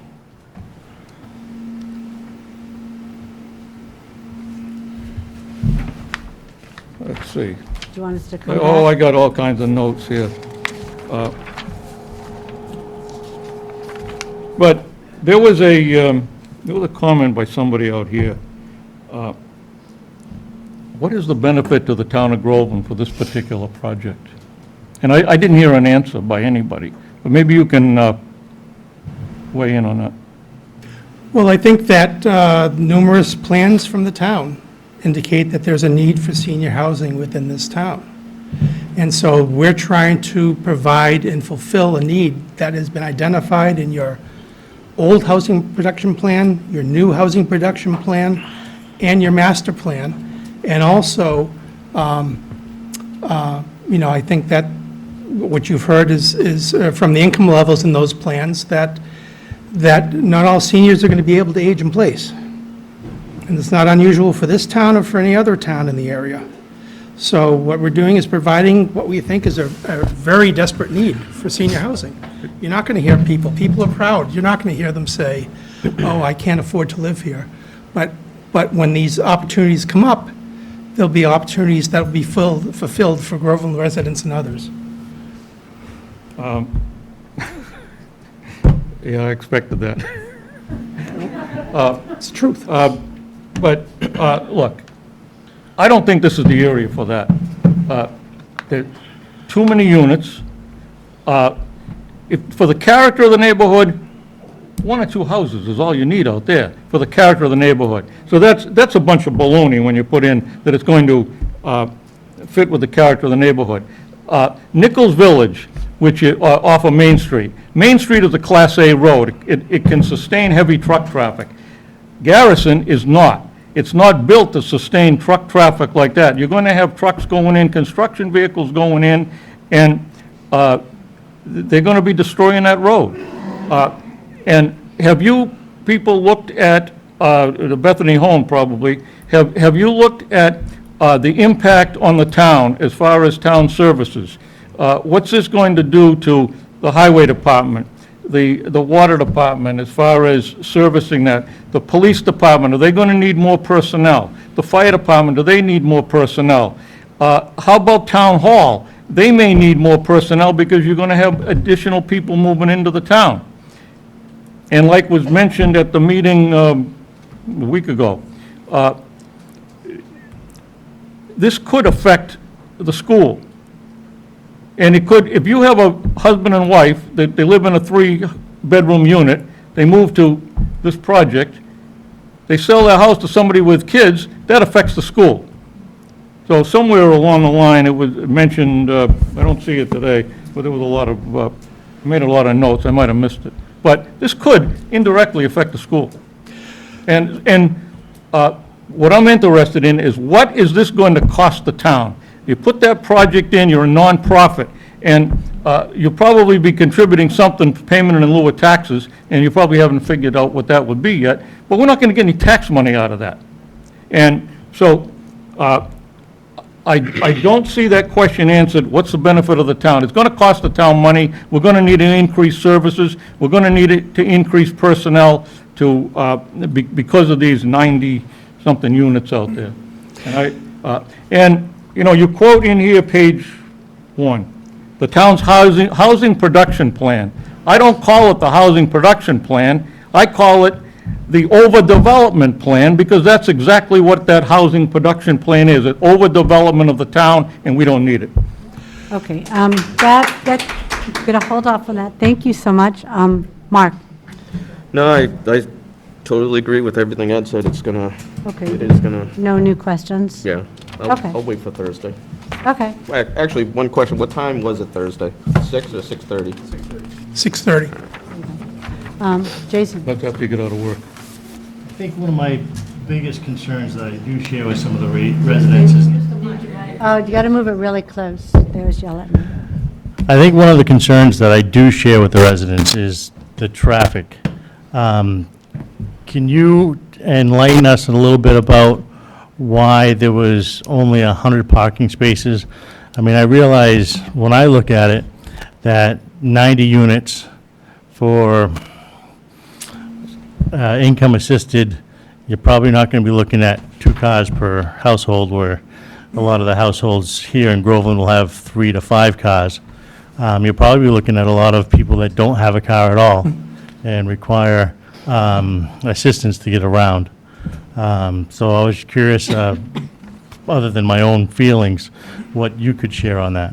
You know, that's a good question. I think that what, you know, a comment earlier that we had made is that Bethany has a lot of operational history in terms of senior housing, in terms of parking needs. I'm sure that when our parking study is submitted to the board, you'll see comparables, other senior housing projects that are similar in nature to what we have. And I think that'll demonstrate that there'll be adequacy of parking. And again, that'll be reviewed by the town's own independent third-party peer review consultants as well. So we think that we've, you know, we wouldn't propose something that we didn't think would work, and we're not shoehorning. We could have fit a lot more parking, but I don't think it was necessary in the circumstance because of Bethany's operational history and understanding of what parking is usually required for a project like this. And so, with teaming up with our Council on Aging, if you would determine, because I do realize this is very preliminary, that during some of these events, you may need some additional parking. Like you said, in terms of, you didn't have to shoehorn it in there, because it is 6.7 acres. You could plan for that in the future as we move forward in the process. I would think that would be the case, yes. Thank you. Thank you. Becky? Well, I'm fairly new to this 40B process, so I've been doing a little bit of research on it, so this is a little bit common questions. You did answer some things already as far as the number of units, because it does seem a lot for that space. I have been looking at the Wakefield 40B projects. There's 2 on Hunt Street that are very hot topics right now. I suggest people look into that. They brought, it was 120 units brought down to 100, 32 units brought down to 26, 4 stories down to 3 stories, parking was reduced, they added trees, shrubs, benches. So it seems like there is a process in there where there's negotiation. I think some of the angst people have is agreeing to the 90, right? Because it seems like it's a lot, and I understand that's the maximum build, but it's the unknown. You talked about the phased approach of 45 and 45. What do you, what do you potentially see that looking like? Would you do 45 units and see if there's a need for 45? Would this be years apart? Do you have any more information on that? Excuse me, John. Yeah, no, I think that there's I don't think we would go for approval for 90 if we didn't think there was a need for that. I think there is a need based on the work we've done. The 45, I think, for financing reasons, is mostly that, but also, yeah, I'd like to get a building done and have it filled and operate it and see how it works there. And our intent, too, would be, there's 2 buildings on the plan. We do the one furthest set back. And, you know, the future says there's going to be a great need for senior housing, but by the time, if this project were approved, permitted, and built, it's probably 4 years away, 5 Okay. years away. Like, this is not going to happen quickly. It takes time to get through financing. So, Right. so we're willing to be flexible, but certainly I am more comfortable just doing the 45 to start. And that's a pretty good sweet spot size for units under these programs. Right, okay. Well, thank you. You answered my other question about a potential timeline, so thank you, appreciate it. One thing, can we talk about the MHP assistance? Madam Chair? Okay, if you could, please. If we could just mention one last item. In the 30-day comment letter, there is a reference to technical assistance from the Mass Housing Partnership, or MHP, which offers a minimum of $10,000 in technical assistance to provide a consultant or consultants to assist the board in its review of the application. And those funds are available once a project eligibility letter is issued. And so certainly, you know, you talk to your town council, but we found that that has been a very beneficial process to undertake, to have that consultant that'll be representing the board in that regard, in terms of technical assistance, assisting on the planning and review process. Thank you. Thank you. So I've spent a lot of time reviewing as much information as I could possibly get. From what I see, you've executed a lease on this property already, is that correct? Yes, that's an option for release, right? So it's an option for lease, so it's not a lease at this point? Okay. What we have to do under 40B is establish site control, and so that option for release is what It means they're establishes. willing to give you a lease if you're able to get the project approved. I understand, I get that. I just needed to get that clarified. My other question is, at some point, as we go through this process, would you be open to discussions of a different location? As you mentioned, our housing plan, which we have been working on and we've spent money on, we have looked at different sites that potentially could work. And I'm just wondering if that is something that you would be open to a discussion of. Certainly, I would say yes to that. I think, when I think about who we are as an organization, what our history has been, you know, our goal really is to work with the towns that we're in to provide housing. The location to us, I wouldn't say it doesn't matter, because location obviously does matter. The reason we're looking at this is because we have site control and access to this property. If we owned other property or had access to other property in towns that we work in, then we would look at those too. So certainly, we're willing and open to discuss that. I do think that's part of the plan too. You reminded me, I think the Housing Production Plan talks about the idea of partnering with for-profit or not-for-profit Exactly. developers. And again, that's us. We're a nonprofit. I think that's an advantage to be a nonprofit developer. We're already in Groveland. We are familiar, whether people feel that way or not. You know, we manage Nichols. Again, we manage our local properties. But we're open to looking at whatever property. That's the biggest issue. This is what we have, so if someone wants to donate property, sure, we'd be willing to take it, or if we work with a town to find something that works, why would I say no to that? So. Okay, so on, and again, that's a great answer. I was hoping it would be something like that. I do want to be transparent with you up front. My concerns are that we are a very small rural town with very limited staff. As I've already said, our town administrator also is our town planner, and you'll find other people that juggle jobs in this town and wear many hats. And many times we meet every 2 weeks. We're not an administrator. We're an executive board. And I know from speaking with our financial board on their last round of talks with the various department heads that in the area of public safety, the 200 apartments that we are anticipating will be permitted. We anticipate that we will be needing to add to our public safety in order to properly service the entire town with the addition of 200 apartments. You can understand we've never seen anything of that magnitude in this town. So we're definitely, I'd be lying if I said we aren't going to have to add staffing, especially in public safety.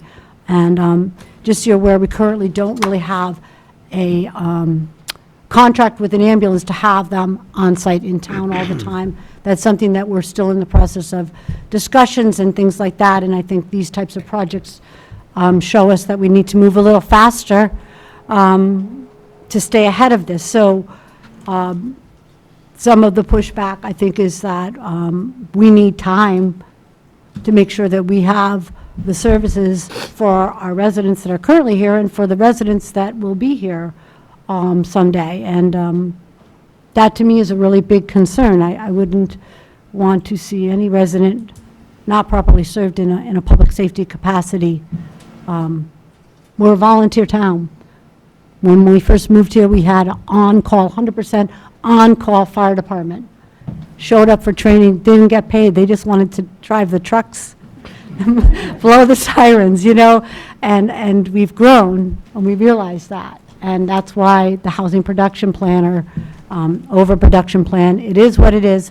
It lists Garrison Street as, what's the word again? Conceptual. Conceptual, that's it. Because we're not quite sure that property is appropriate. And again, we're listening, we're learning, and we're seeking as much expertise as we can possibly get, and listening to our residents. And the one thing I can say that is in common in this room, and I include you in this as well, I think that everybody in this room cares about the town. Okay? To me, that's clear. But I do think that there are some obstacles here, and so that the more flexible and open you are to further discussions, I think that would be better. Yes. But we'll come Thursday night, and if you would, how is this going to run on Thursday night? Are we going to have like architect and then engineer and a lot of that kind of stuff and Yeah. slideshows? Yes, Okay. yes, the plan Thursday is really just to provide information, to have some boards here, visuals. We might do a slideshow and just talk, again, probably a lot of the things I've covered tonight in terms of details, but a little more detail, and of course, with our development team here, they can answer more specific questions. If someone has a question about stormwater or parking, we do have a traffic study that we're close to completing.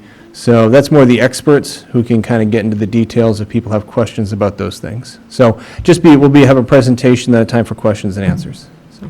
Right. I mean, to me, it's not so much about how many cars will drive by, but that you will have a 100-car parking lot that will be lit up all night long, I would assume, and not with your night lights. It's going to have to be well lit for the emergency vehicles that may have to come in and for people that need to go in and out. And the curve in that road, I don't know how much you've looked at it. It's a narrow, the road narrows a lot there. It's a very rural road, so definitely a big concern. But I'm glad that you guys are talking to us. I appreciate that. And I appreciate you coming into the hot seat tonight, especially with your crutch and all. I appreciate that. We do appreciate your time, And we look forward to further discussion. Did you have a question? Oh, if Senator Tar Oh. wants to say that, I don't know if he's still on there or not. Is though. Senator Tar still around? He might Did want to you- chime in. Senator Tar, did you wish to speak? Hello? He was up there. I don't know. I can't. I think you left. He left. He gave up on me. Yeah, maybe he'll come Thursday night. So did you want to go ahead? So it'll start at 6:30 PM in this middle room? I think we're going to do it here in this room at 6:30 on Thursday. Yep. Okay. And for like an hour or so, you think? Yeah, we'll do an hour or so. Again, presentation, questions and answers, and glad to be back, so. Very good. Thank you for having us. Thank you. Oh, I'm glad you came. Thank you very much. Thank you very much. Welcome. Have a good evening. Okay.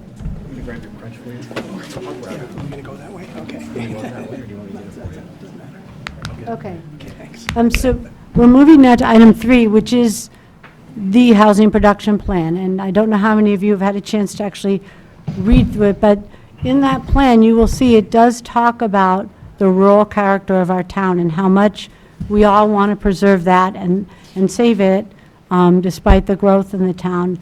It does talk about income and housing needs in the town. There's several charts in the report. I think that the Merrimack Valley Planning did a really good job on this report.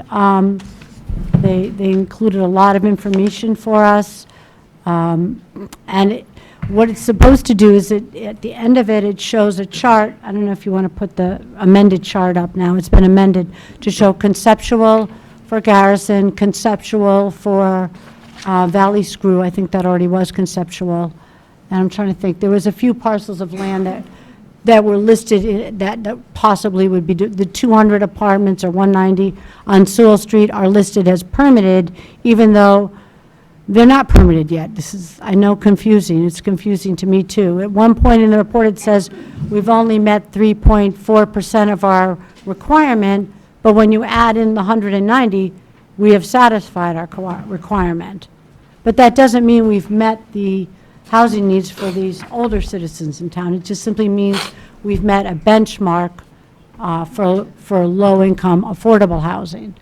And so that says 150 Center Street, which is the property owned by the town, which we are still in discussions about how that could be properly used and become a good component to our town. The 181R School Street, I'm not as familiar with, but evidently it's a subdivision. We're just, how many houses? 7? 7? 7 houses, okay. Cedardale is the Cedardale up way at the edge of town. The old Cedardale, the one that used to be a day camp. It's actually on the market. I don't know if everyone's aware of that. It's a pretty good-sized property. Rebecca, Jim, how many acres are up there? It depends, there's multiple parcels. Okay. But it's quite large. Okay, so we're not sure what's going on with that. We don't own it. We haven't tried to own it at any point, but it's on the list. The Nichols Village is on the list because it's been developed. Salem Street, you see the 40B says permitted, but as we've heard tonight, the building permit is pending still. It's Esty Park. Mark Brento caught the spelling error. Is there any chance we can change it from Etsy to Esty? Yay! That's our good catch. Thank you, Mark. And Valley Screw, for those of you who don't know, is that horrible building on Washington Street that's caving in on itself that was years and years ago in the late 70s or a Superfund cleanup site. That's what shut down the swimming pond that was in the town at one point, and also shut down a town well. And then they set up equipment there, and they've cleaned it. They have chest wells still there where they continue to check, but everything looks good there. But the Valley Screw property is privately owned, but the person that owns it doesn't pay the taxes. So other than just being an eyesore, it's costing us money as a town, as a taxpayer, because we need to set aside in the tax overlay, am I saying this right? An amount of money for the taxes that the owner won't pay. And then when we tried to move on it, I know, to sell it, to take it over, that was halted. Our town administrator tried to do that because the federal government environmental people have liens on it, and we certainly don't want to have to pay those liens. So our Senator Tarr is working with our town administrator and also with our business group, who's led by William Dunn, Bill Dunn, to find a way to resolve this without costing the town money, and to get us out from having to put aside that overlay amount every year out of your taxes. It's such a waste of money. And we're working on it, it's complicated. And then below that is the Garrison Street, and you can see that was changed to conceptual to show that it's in the discussion phases. So I think that there was an immediate response to your input at the planning board meeting, at our meetings, that went from listing units to conceptual to show that it's in the discussion phase. So tonight, the Board of Selectmen is charged with accepting the plan as amended, with the correction in spelling too. So I know some of you are already at the planning board and discussed it. Do you need to have any more discussion of the report? I've read it through several times. I just have one more amendment. So I know on the matrix it was updated to say investigate, but strategy 1 on page 27, hold on one second, says expand the accessory dwelling unit. Could we change that to investigate to expand? Just add that language. That was the only thing I saw that didn't quite carry over. Good. Any other changes, catches? Makes sense. Yep. So we're required to have a 5-year plan. Okay, so that's what this is. And the planning board went through it. We changed some of the things on the chart that you just saw to conceptual in response to public input. And other than that, we've made a few. The change you just heard was to also mirror that change in the language of the report. Is that right, Becky? Yes, yeah, to Yes, soften okay. the language a Make sure bit. the report also reads that everything that's being investigated, not set in stone. So I would need a vote from the Board of Selectmen to, is it just an endorsement, or do we approve it? What do you think? It would be an endorsement of the plan as approved by the planning board. Okay, with the changes made tonight. Those are minor changes that I'm sure they'll accept, yes. Okay. So who wants to make a motion, please? Kathy? Yes. Oh, you had some more. Yeah, I just got a couple comments. Sure. Look, this doesn't have to be done until December 2025. We got plenty of time. We should go slow. And I think we should send this back to the planning board and have them relook at it and just include the Salem Street units to see if that changes any of this production plan. So, And because what this does, is looking at page 2, yep. and it says, this plan articulates a strategy for increasing housing of all types in the community. And then you've got, they're talking in here about allowing somebody that has a single-family dwelling to put another unit on their property. And I think the people in the town of Groveland like what we have now. It's a rural area, and this is going to turn the town of Groveland into a city. And we don't need the overpopulation. It's just, we need to go slow and look at it and maybe change some things. But, you know, maybe we need to not allow these multifamily dwellings on a property. I think somewhere in here I read where if you have a tract of land, they're looking at, maybe you could build a duplex on your property. Well, that's not what people want in Groveland. It totally changes Groveland into a city. They want it, and you look at, when you slowly do it, you don't realize it. And I'll give you a couple of examples. You've got where the water department building is, the old electric company on School Street in Gardner. You got that big municipal parking sign. That's not Groveland. That's not the character of Groveland, that's a city. Then you got down on Main Street by the old Stock and Kronk building. You got that, what I call the graffiti in the road. And if that was in another community, the person that did it would get arrested for Okay, malicious Ed, damage to Selectman town Watson, property. I'm going to stop you. I've stopped. the Please, second thing- Well, wait, I'm going to stop you there to just clarify. That paint on the road is temporary to allow people a place to walk so they can get to the sidewalk. Until such time that we can connect the sidewalks, the whole point was that people coming out of, I think it's a pet adoption center there and all of that, that cars were coming around that bend, and there was no indicator of where in that road the car needed to stay. And this is a pretty good reminder to stay away from where people might be walking. And we know, we've discussed this at a meeting, this is a temporary thing. We're not going to start painting different colors all over the streets of Groveland, okay? Just, We it don't was need it a in one-time, easy thing to do so that people wouldn't get hurt. So people wouldn't get hurt until we can get that sidewalk connected.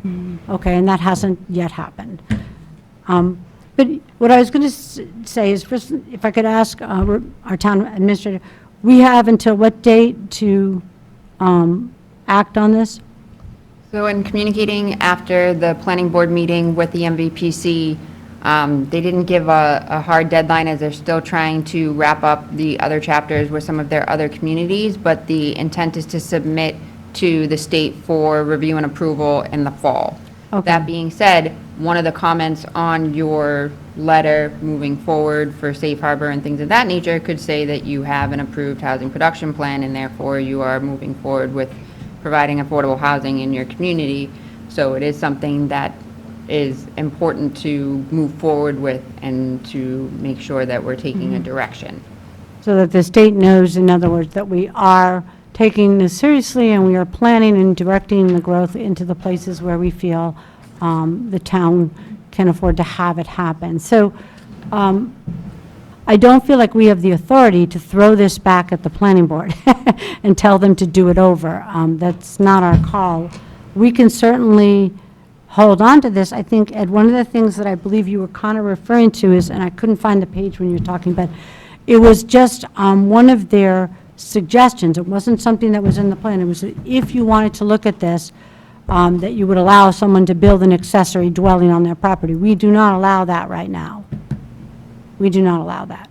That's not allowed yet. Okay, so, but they also, in the same thing, talked about the establishment of a housing trust for affordable housing, which we do need to do, because we can't access the money that's been set aside through the planning process by the planning board for affordable housing until we have formed a housing trust. So we need to do some things. There's some things that have just gotten by us, and we need to catch up on them. But we can certainly leave this report to another meeting if you wish. Yes. It's my understanding that we're not the authority to approve the plan. No, we're just The going to planning endorse, board. we're just going to endorse We it. have a choice to endorse it or not. And whether we endorse it or not, it's going to move forward because it's already been approved by the planning board. I understand that, but I just was giving Selectman Watson the option that if he wanted to look more carefully at that, accessory dwelling is not in there as something that we're going to do. It's just in a list of items that if you wanted to. They did list the things that we have done, that we approved the addition of the accessory dwelling unit and caretaker unit bylaw. We have inclusionary zoning, right? We have a senior work-off program. We have the Nichols Village. We are moving forward on the Salem Street. It's just taking a little bit longer to get that permitted. So there's nothing in this report that I've seen that is incorrect or that would be substantially changed. I think we did our work on that table to change it to conceptual. And we need to see that list of properties because those are properties that could be developed. So I'd rather have my eyes wide open, right? Approving this plan does not approve any development in the town. It simply means that we are actively working on planning, and we're not just blocking everything. We're trying to direct and preserve our town. Yeah, we're trying to do it the right way, yes. So would you, Selectman Watson, be willing to consider endorsing, or do you want to take more time and make sure before you endorse? I don't mind putting it on the next agenda, but I don't feel that we should send it back to the planning board. We don't have any substantial changes to it.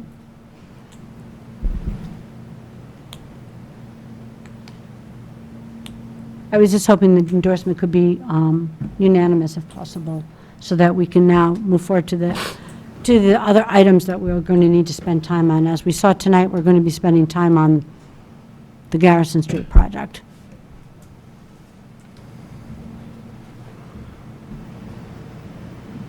I do have, Yes. I do have one comment. With the December 2025, I think we're mixing things up here. The MBTA Communities Act, that's December 2025. Yes. So this is a completely separate Right. document. I know Mr. Watson said December 2025 and we had time. That's a completely separate initiative. This is just a production plan. It's just a guideline. They don't audit us. They don't come back and check on us in 6 months, in 2 years to make sure we're sticking to it. It's just something to align by, and that's why we softened the language with the planning board to investigate and review, just to ensure there was nothing that was going to be held on us. And it puts us in good standing, as our town administrator said, shows that we've kept up to date with our plan. We review it, we change it, we review it, we change it. It's not cast in stone. But the planning board has approved it with the amendments and the friendly changes tonight, Etsy. What do you say? You can ask them to take a look at it again. Actually, no, I don't feel that's a proper use of our time. It's not, they've reviewed it. Unless we find something substantially wrong, I don't feel that we put more work back on their plate. I mean, I'm glad to bring it forward to our next agenda if you think that will help, but, Well, I did say that if they looked at it again, they could include the units on Salem Street and see if that changes any of the housing plan.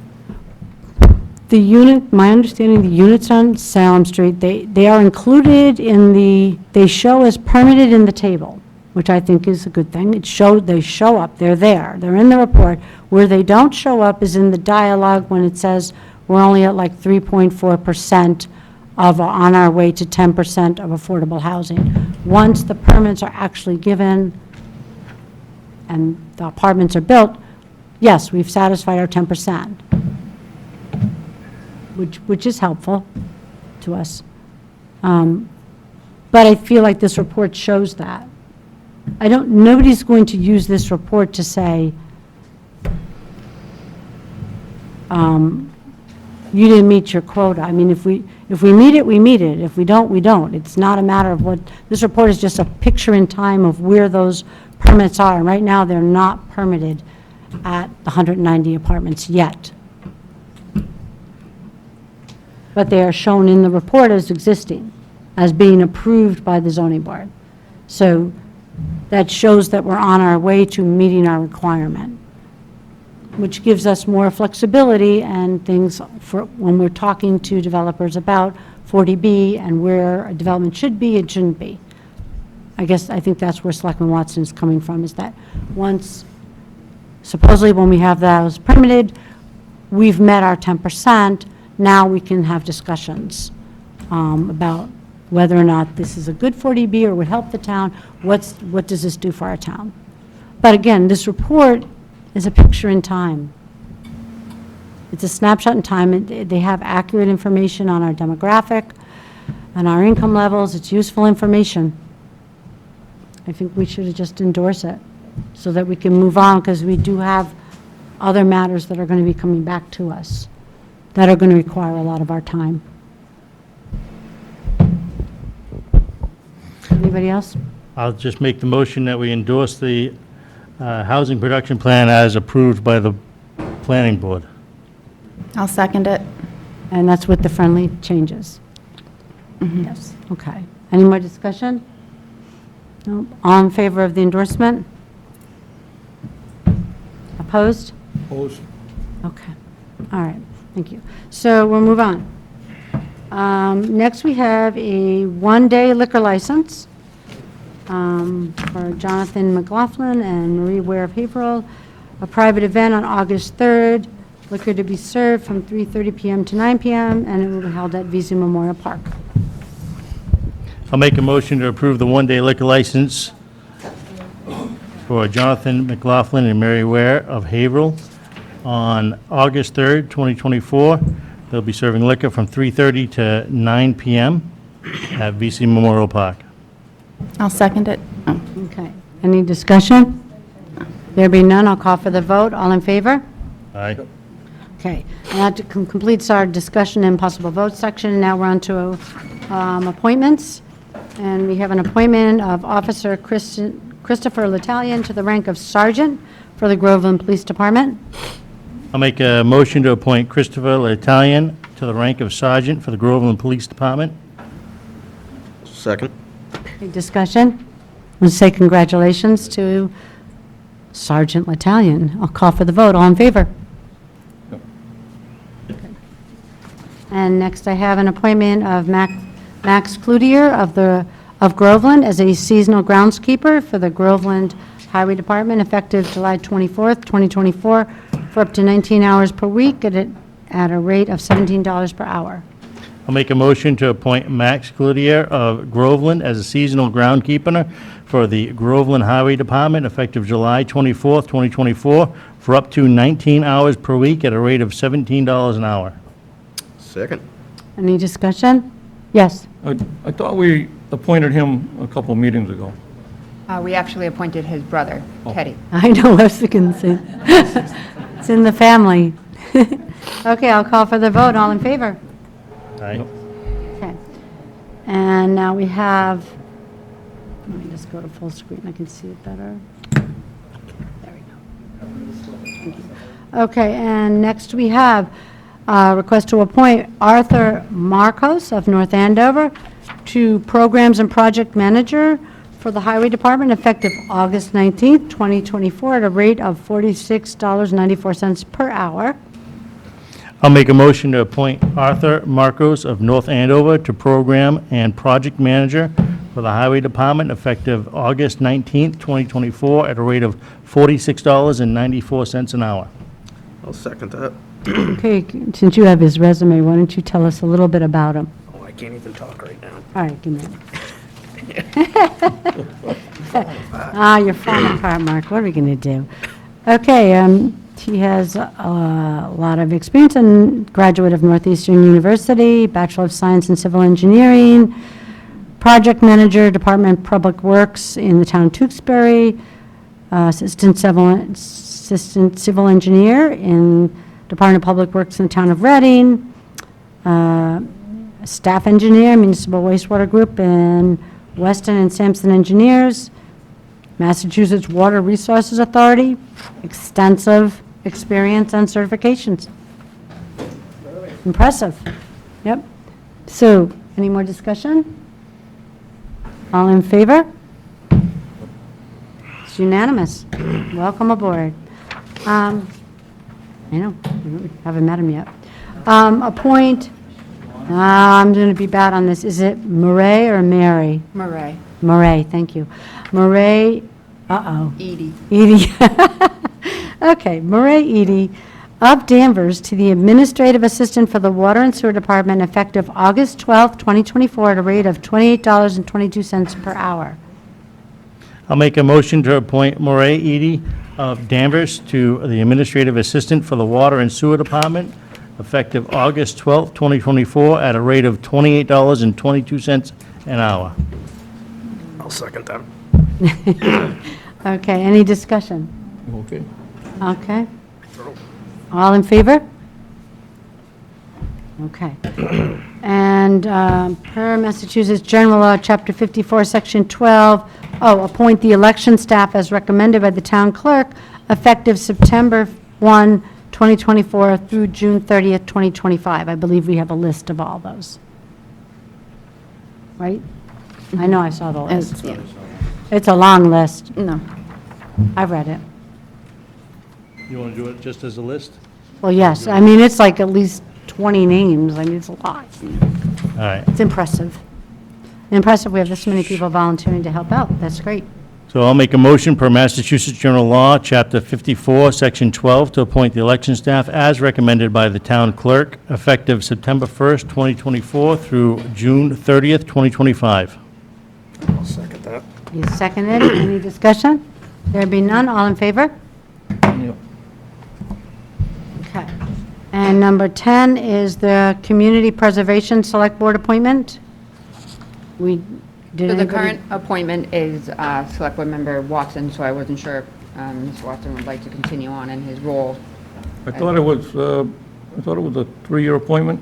I believe so, but we've been asking all of the board members to just make sure that the individual would still like to fulfill the role and not Sure. just assume. Okay. A motion for Select Member Watson to be our representative to Community Preservation. I'll make a motion for Selectman Watson, Select Board Member Watson, to be our Community Preservation Select Board appointee. I'll second. I'm going to make you do it. Okay, any discussion? All in favor? Abstain. Yeah, okay. You can vote for yourself, you know.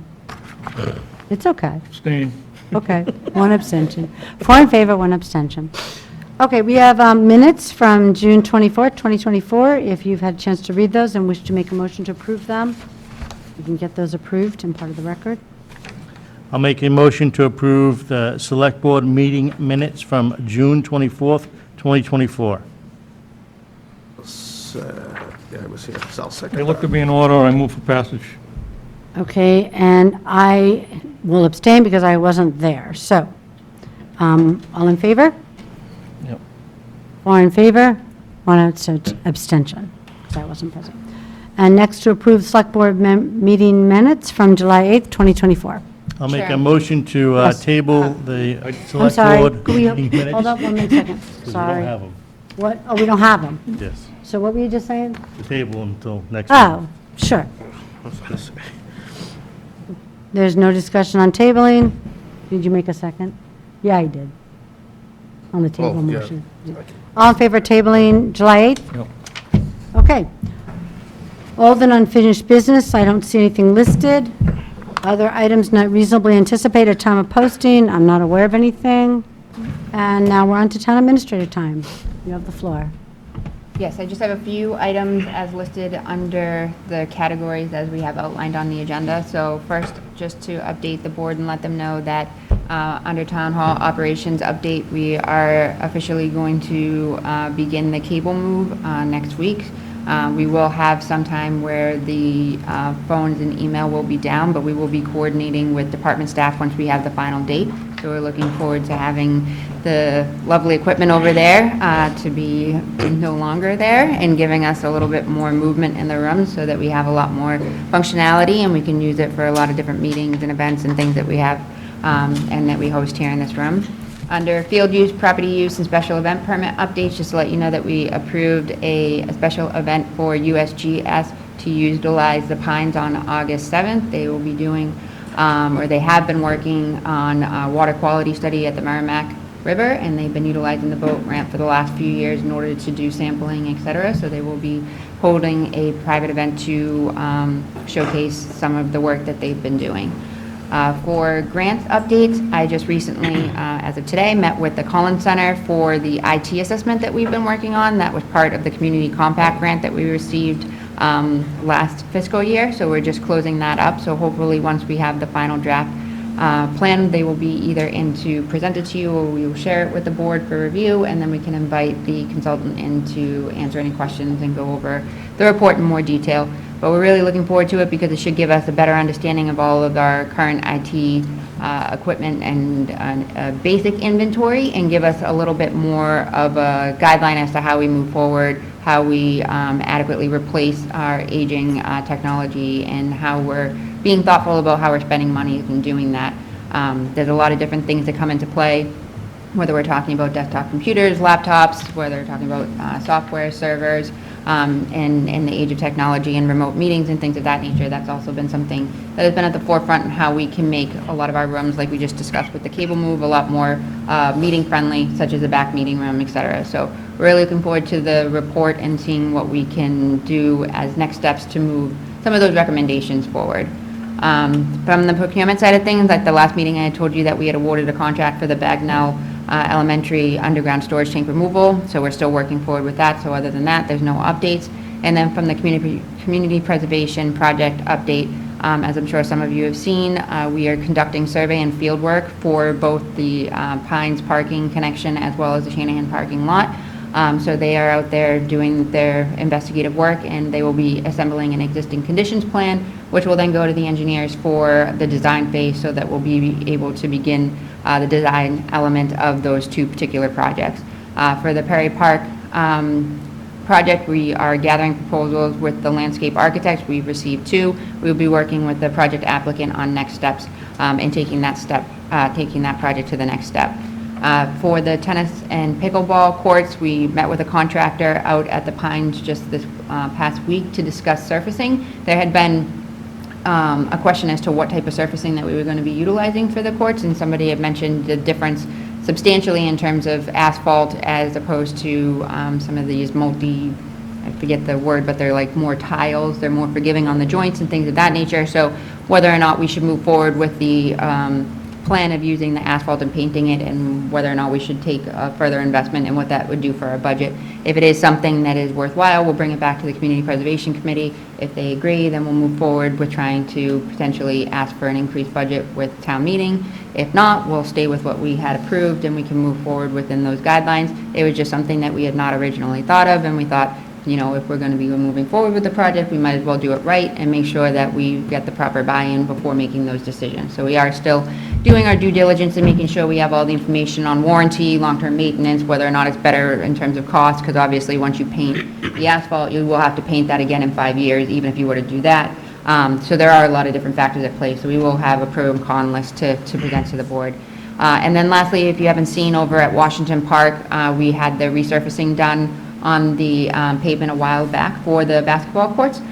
We also had added additional drainage features for the Washington Hall parking lot in the back, so we created the detention pond back there. It actually, in the latest storm, did excellent, and I just want to give a special thank you to the Highway Department for all that they do, and something like that was, you know, instrumental in saving the town money and rectifying a problem that we were seeing. But in any event, we will be looking for the actual painting of the basketball courts next week, and we should also see the hoop installation soon thereafter. So we're hoping to close that project out in the next 2 weeks. As for that, those are all the updates that I have at this point in time. Significant, thank you. Select Board members, Becky? I'm excited to play basketball. I'm not good, but I'm excited. That's all I got. Jason?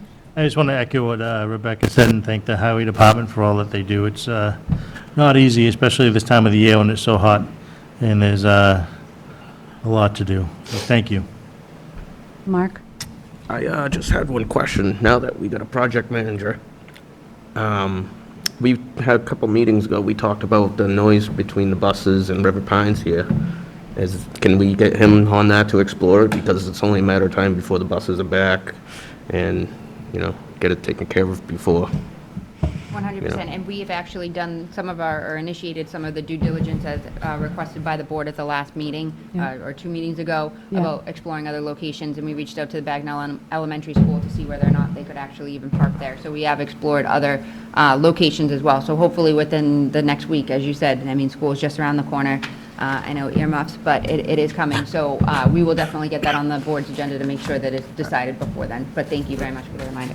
Yep. On the same light, it seemed like now a year and a half ago or more that we approved money for the down in Elm Park for the routes, and that nothing's been done with there. Maybe that's something that this project manager can take a look at. We had the CPA money for it, but we never did anything with it. Yes, I agree, and that was something that I had discussed with the applicants during the interview process, and this particular applicant seemed like he was willing to take the charge on that, so I agree with you 100%. Yeah, I think that part of the reason that it didn't get done was the arborist said that to wait till like fall or winter to do it. And we went from winter to spring in a week.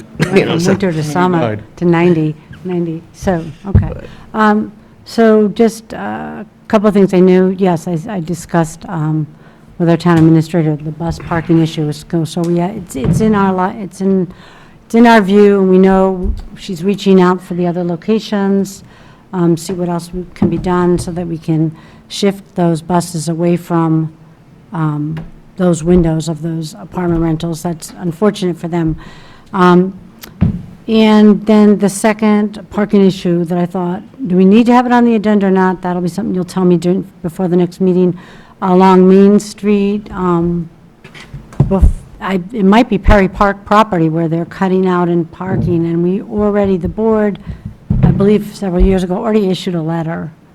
So I think we should try and dig it up and remind people that because we have a CPA grant for Perry Park now, so we're going to be staking out the park. We don't want people continuing to cut down those weeds and park their cars there. We dealt with that already, I know, several years ago. We did. So maybe, I'll look for the letter, I'll see if I can find it. The other thing I just thought was just human interest, I was happened to look at Chronicle, and we have a gentleman in town who builds and restores old canoes. And it's very cool. I'm going to try and track this gentleman down and see if we can get him on TV or something. It was amazing what he was doing, and he has people that show up Saturday morning to work with him in this long shed that's long enough for a canoe, and it was just incredible. And I thought, wow, we have incredible people. Find out every week. So I just thought, wow. I saw that episode. That You was- did? yeah. See, I'm not just, thank you. I appreciate that. Okay, well, you have in your thing the correspondence, the letter from the housing, and then, Rebecca, I forwarded to you some other information, like it's called One Step or something from do you want to send that to all of them too? I don't even know what that is. So I can provide the documentation to all of the board members, and also, so you know, is that we made all of that information public on our website. So if you go to our homepage and you're looking for more information about 36 Garrison Street, you can click on that link, and it'll take you to all of the documents that have been filed thus far with the state, and I can add the additional information that you had requested as well. Right, not that, I still don't understand what that is, but he sent it to me, so I sent it to you. It's part of the request for the tax credit. Okay, so, yeah, okay. I think that's everything. Are we all set? I'm all I'll set. take a motion to adjourn. Second. Nobody made it yet. Oh, I thought you just did. No. I'll make a motion to adjourn at 8:47. Now you can second it. I'll second that. All in favor? Thank you so much. Have a good evening. August.